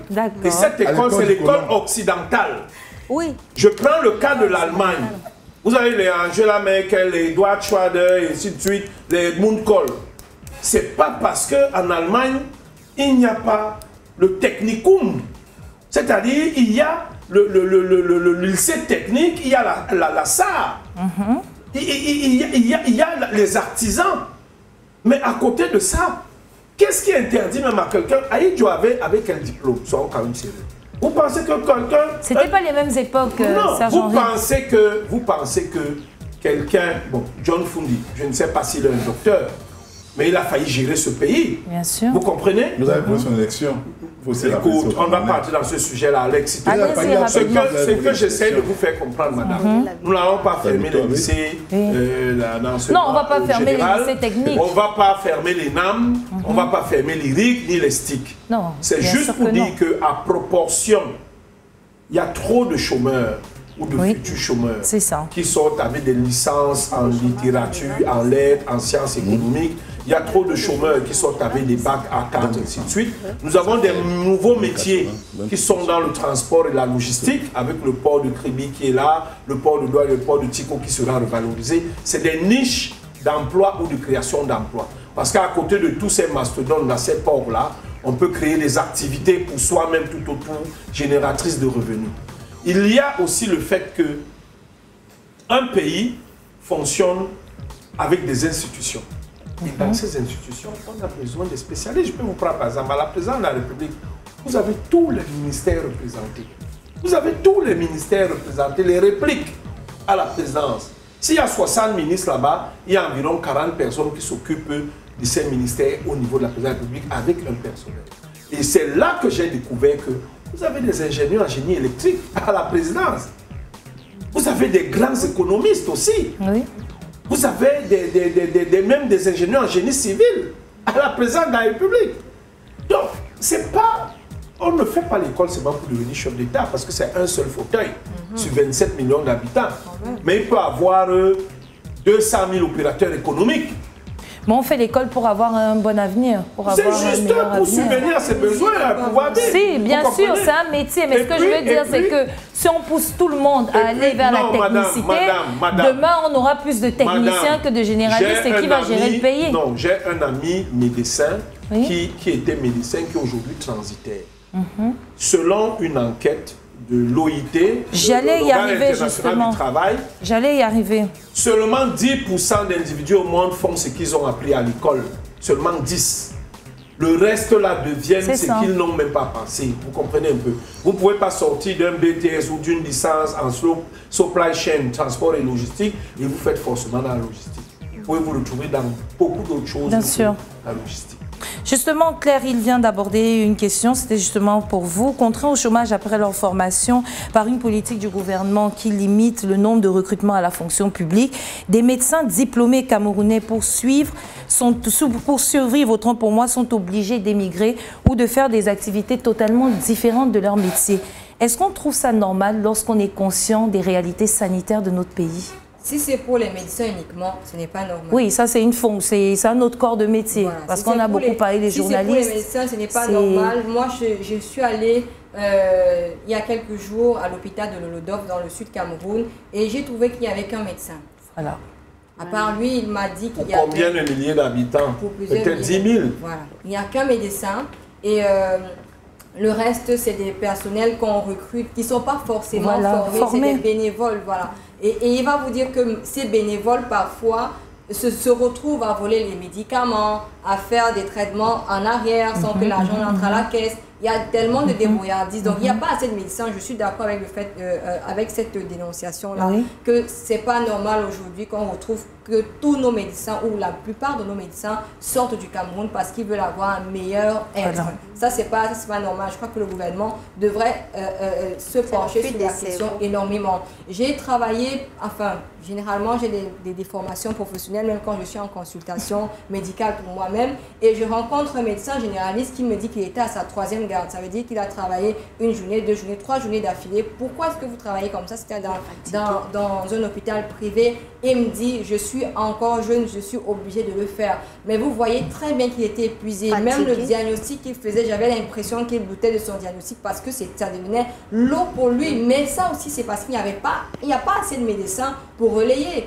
Donc, la formation, d'accord, s'exiler, ok, mais le gouvernement qui dénonce ça tout le temps, que les médecins sortent du pays, mais pour quel salaire? Les médecins sont payés combien? Ils travaillent dans quelles conditions de travail? Faire autant d'heures de garde, ce n'est pas évident pour un être humain, peu importe le corps de métier qu'on embrasse. Donc, il faudrait, pour ce pan uniquement des médecins, que le gouvernement camerounais se penche vraiment sur la situation. Et encadre cette profession. Qu'ils encadrent. Il va de la santé de toutes les populations camerounaises. Ce n'est pas uniquement le métier qu'il faut mettre en avant, mais il faut mettre que derrière, il y a des milliers de Camerounais qui décèdent chaque jour par manque de soins de qualité. Alex Nguépi, en 2016, a été lancé le plan triennal spécial jeune doté de 102 milliards de francs CFA en grande pompe, dont le but était de résorber le taux de chômage dans notre pays avec un taux de chômage croissant. On se demande bien où sont passés ces fonds. Vous étiez au courant? Oui, je suis au courant. Et vous n'allez pas voir l'impact sur les populations. Quand on lance un programme, okay, le but est que c'est l'impact des populations et que chaque Camerounais se sente concerné par le programme qui est lancé. Malheureusement, le plan traînage jeune qui a été lancé a plutôt vu l'explosion des benskinners, de ces métiers-là, et que notre président doit faire comprendre qu'il avait créé 500 000 emplois. On a compris qu'il y avait à peu près 500 000 motos qui avaient été vendues et que voilà sont les emplois des personnes qui vont se faire casser le tous les jours sur leur. Donc, ce plan traînage jeune est une imagerie, c'est qu'on a imaginé comme ça parce qu'il fallait contenter. Je vais revenir quelque chose. Il y a quelque chose d'intéressant, qu'en fait, il y a un sous-emploi d'effectifs d'administration. Parce que l'État lui-même est un acteur économique, c'est un acteur pour créer l'emploi. Pourquoi au Cameroun, on ne crée pas l'emploi à partir de l'administration camerounaise? Parce que l'État a le rôle de consommateur également. Quelle est sa commande? L'État a le rôle de chef d'entreprise quand il emploie, quand il embauche. Pourquoi est-ce que dans le ratio de 300 000, à peine même pas 300 000, toute composante de sécurité confondue est tellement faible et bas? Abraham, ça dit, où je vis, j'ai fait un ratio, il y a un commissariat qui est là, je me rends compte qu'il y a moins de 30 policiers pour une population de moins de 25 000. Vous comprenez que la sécurité devient problématique. Pas de rigueur. Ça veut dire que vous ne pouvez pas avoir un problème, vous faites appel à ces personnes qui se déplacent. Elle se déplace parce qu'il y a un sous-effectif. Donc, il faut créer de l'emploi. L'État doit comprendre que créer l'emploi ne va pas faire exploser les dépenses de l'État. Parce que l'État peut faire des revenus, peut réduire ses dépenses à travers le train de vie de l'État qui est excessif. Oui. Déjà qu'il y a des gens qui cumulent les fonctions. Qui cumulent les fonctions, les bons calculs de gauche à droite, des missions indéterminées qui ne servent souvent à rien. Donc l'État peut continuer à prendre et donc faire cette économie pour créer de l'emploi et même mieux payer les fonctionnaires. Donc, on a besoin de plus de domaines, tous les domaines, que ce soit le domaine sécuritaire, que ce soit le domaine de la santé, le domaine éducatif, le domaine des impôts, parce qu'il y a des taxes pour élargir cette fiscale de l'État dans fiscale. Il faut plus de collecteurs d'impôts, vous comprenez. La taxe sur l'immobilier sur le foncier n'est pas, parce que je vous dis, vous allez voir un agent de collecte qui a peut-être 2000 maisons à lui seul. Il ne peut pas s'en sortir, encore qu'on n'a pas mis sur pied des moyens des NTCI pour l'accompagner. Vous comprenez? Oh, c'est une grosse liste fiscale que l'État refuse. Donc, l'État peut me monter à 1 million d'employés et ne plus aussi concentrer les emplois dans une seule ville, Douala Yaoundé. C'est anormal, tu vois. En tant que social-démocrate, on doit délocaliser, c'est-à-dire qu'on va créer des emplois sur les niches prioritaires. Au sud, le ministère des forêts peut être implanté au sud. Au nord, le ministère par exemple des énergies renouvelables, comme le soleil, peut être implanté au nord. Au sud, voilà, le ministère du commerce, et ainsi de suite. Donc, l'État est maintenant, hormis cela, en plus de, parce qu'on dit toujours que l'État n'a pas embaucher, c'est faux. L'État camerounais peut embaucher et doit embaucher. Qu'on soit clair, on se le dise. On dit que non, c'est un embauche, là-bas, le salaire va exploser, les coûts sont insupportables. Ce qui est faux, parce qu'il y a tellement de ressources que l'État ne veut pas, n'exploite pas et qui peut exploiter. De deux, on dit sur le secteur privé, quand on dit qu'il faut s'auto-employer, mais on ne tombe pas du ciel. Il faut l'accompagnement, il faut les financements, bien sûr. Il faut le financement. Qui parle de financement parle de crédit. Il faut même en être capable. Oui, mais qui parle de financement parle de crédit. Pour être un entrepreneur. Et j'ai envie de dire, tout le monde n'a pas la fibre entrepreneuriale. Hein. Il y a des gens qui aiment être employés. Mais ceux qui peuvent le faire, doivent être accompagnés. Donc, qu'est-ce que l'État fait? Qu'est-ce que l'État fait? Comme c'est mon État que l'État met pour accompagner les entrepreneurs camerounais? Nulle part. Les banques, les circuits financiers sont fermés. Les circuits traditionnels, les banques sont fermées aux populations, aux entrepreneurs camerounais. Parce que quand vous voulez entreprendre, on va trouver un titre foncier pour donner un crédit. Vous savez que le titre foncier lui-même n'est plus une garantie. N'est plus une garantie. Et quel crédit? Le crédit qui a subi l'inflation, parce que quand vous prenez ce crédit-là pour le rembourser, ça vous appauvrit plutôt. Donc en fait, je ne vais pas parler de la sécurité parce que c'est mon domaine favori, il faut la sécurité. Donc en fait, l'État camerounais gagnerait à mettre des politiques sur pied de taux emploi. L'artisan camerounais peut, parce que l'État passe le temps à passer des commandes extérieures, à utiliser le marché extérieur pour son fonctionnement, mais l'État peut utiliser le marché intérieur. L'artisanat camerounais peut être une source importante de la PME, des questions d'emploi. Je voulais vous dire quelque chose. Il y a eu des stagiaires, et vous terminez par là, s'il vous plaît. Au niveau de Yaoundé, pour les retards, mais allez-y dans ce ministère, quand il y avait le ministère, mais tout. Sont des contrefaits, tout sont importés, alors que le Cameroun nous avons les bambous de Chine au sud, nous avons du bois au sud. Comment peut-on expliquer qu'on veut créer des valeurs ajoutées? Parce qu'on vient, on commande des meubles à l'extérieur. Le président gabonais, qui n'est pas pour un exemple fabuleux, mais qui est quand même dans ce côté, a dit aucun groupe ne sortira du Gabon sans être traité. Mais il doit aller plus loin. Il doit chercher que d'où la naissance de la zone économique de Nkok. C'est ça, exact. Donc il doit aller plus loin. Où beaucoup de jeunes ont trouvé de l'emploi, ils travaillent, ils coupent le bois. En plus, quand on le sait au Gabon, mais il faudrait maintenant que dorénavant, le Gabon crée les valeurs ajoutées. Créer les valeurs ajoutées, c'est quoi? C'est transformer sur place. Donc au Cameroun encore, les pays de Biola sortent du sud et sont exportés sans aucun traitement. Et du coup, ce qui tue l'emploi. Ça tue l'emploi. Ces populations qui vivent là sont dépaysées. Ces entreprises n'effectuent pas le programme social. Donc, ce qu'on soit clair, c'est que l'État camerounais a 1000 façons de créer l'emploi. Il faut faire confiance à la PME, il faut faire confiance à l'artisanat. Voilà ce qui est là. Bon, il se bat, mais il se bat comme il peut. Mais en réalité, s'il y avait plus d'appoints de l'État, je suis sûr qu'il pourrait réaliser des choses merveilleuses. J'ai rencontré tout récemment un monsieur qui exerce au niveau de Koyop, que tu pas là, il fait dans les plantations, dans les palmeraires, il fait dans plusieurs choses. Mais ce monsieur, c'était un bâtard. Vous comprenez un peu? Mais il ne parle de son parcours, il a fait pas ses propres moyens qu'il a fait. Mais mon Dieu, si vous voulez être l'Allemand d'Afrique demain, le gouvernement doit accompagner les entreprises. C'est impératif. Il faut que les gens prennent leurs responsabilités. Malheureusement, la jeunesse camerounaise est délaissée et on préfère entraîner nous les hommes politiques, encore c'est encore nous la faute parce que nous les hommes politiques, qu'est-ce que nous faisons? On préfère prendre la jeunesse à 2 jours de l'élection, donner le t-shirt avec du pain, sardine, avec du riz pour l'élection. Après on laisse la jeunesse. Juste pour sortir. Encore la jeunesse camerounaise, tous les secteurs sont importants. Dans le secteur du divertissement, je suis à droite 5e. Quelle mairie met sur pied des programmes de divertissement pour les jeunes? Aucun secteur de loisirs. Les jeunes sont abandonnés, même au divertissement.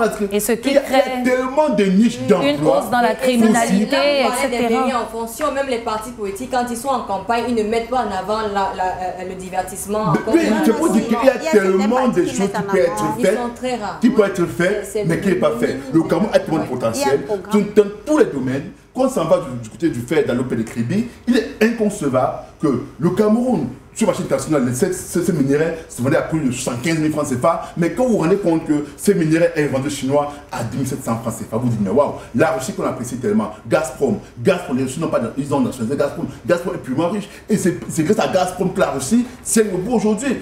Dubaï qui nous a donné le Qatar, mais c'est grâce à 1 ou 2 ressources de pétrole et de gaz. Comment est-ce qu'un pays qui a tant de ressources n'arrive pas à se développer? Merci Alex. Alors, aux gens, et avec la complicité des amis du RDPC qui n'ont rien compris, ils sont enrichis, ils se comportent comme des gens qui vivent sur Malte. En fait, ils se comportent comme des braqueurs, des gens qui viennent braquer au Cameroun et après ils vont vivre sur la Lune.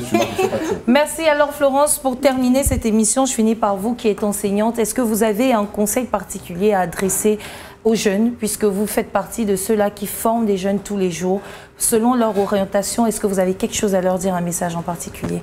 En 1 minute, s'il vous plaît. Je voudrais déjà demander à tous les jeunes qui sont dans les classes d'examen de se mettre sérieusement parce que c'est la dernière ligne droite qui est là. Ils doivent se concentrer totalement pour leurs futurs examens. Et plus particulièrement aux futurs bacheliers, je leur dirais qu'il faut aller vers l'information, aller chercher l'information. Parce que nous avons le FNE, le Fonds national de l'emploi, qui encadre des jeunes dans le souci de la recherche du travail et autres. Donc, ils aillent vers l'information, qu'ils croisent les bras et ils restent derrière leurs parents et attendent que ce sont les parents qui doivent aller chercher du travail pour eux. Non, ils doivent aller au-devant de la scène, ils doivent entreprendre, développer l'esprit entrepreneurial, chercher, même si c'est un bachelier, il faut qu'il apprenne à entreprendre, même à travers les petits métiers. Plus tard, ils seront de gros entrepreneurs. Merci beaucoup. C'était donc le mot de fin. C'est ce mot-là qui fermait donc cette émission. Merci, chers téléspectateurs, de toujours nous rester fidèles. Nous étions face à vous ce soir comme tous les mardis. Pour moi, je vous retrouve la semaine prochaine, toujours avec de nouvelles thématiques et de nouveaux panélistes. Merci de rester connectés sur Dash Media pour la suite des programmes. Et n'oubliez pas de continuer de nous suivre sur toutes nos plateformes. Excellente suite des programmes et bonne soirée. Au revoir.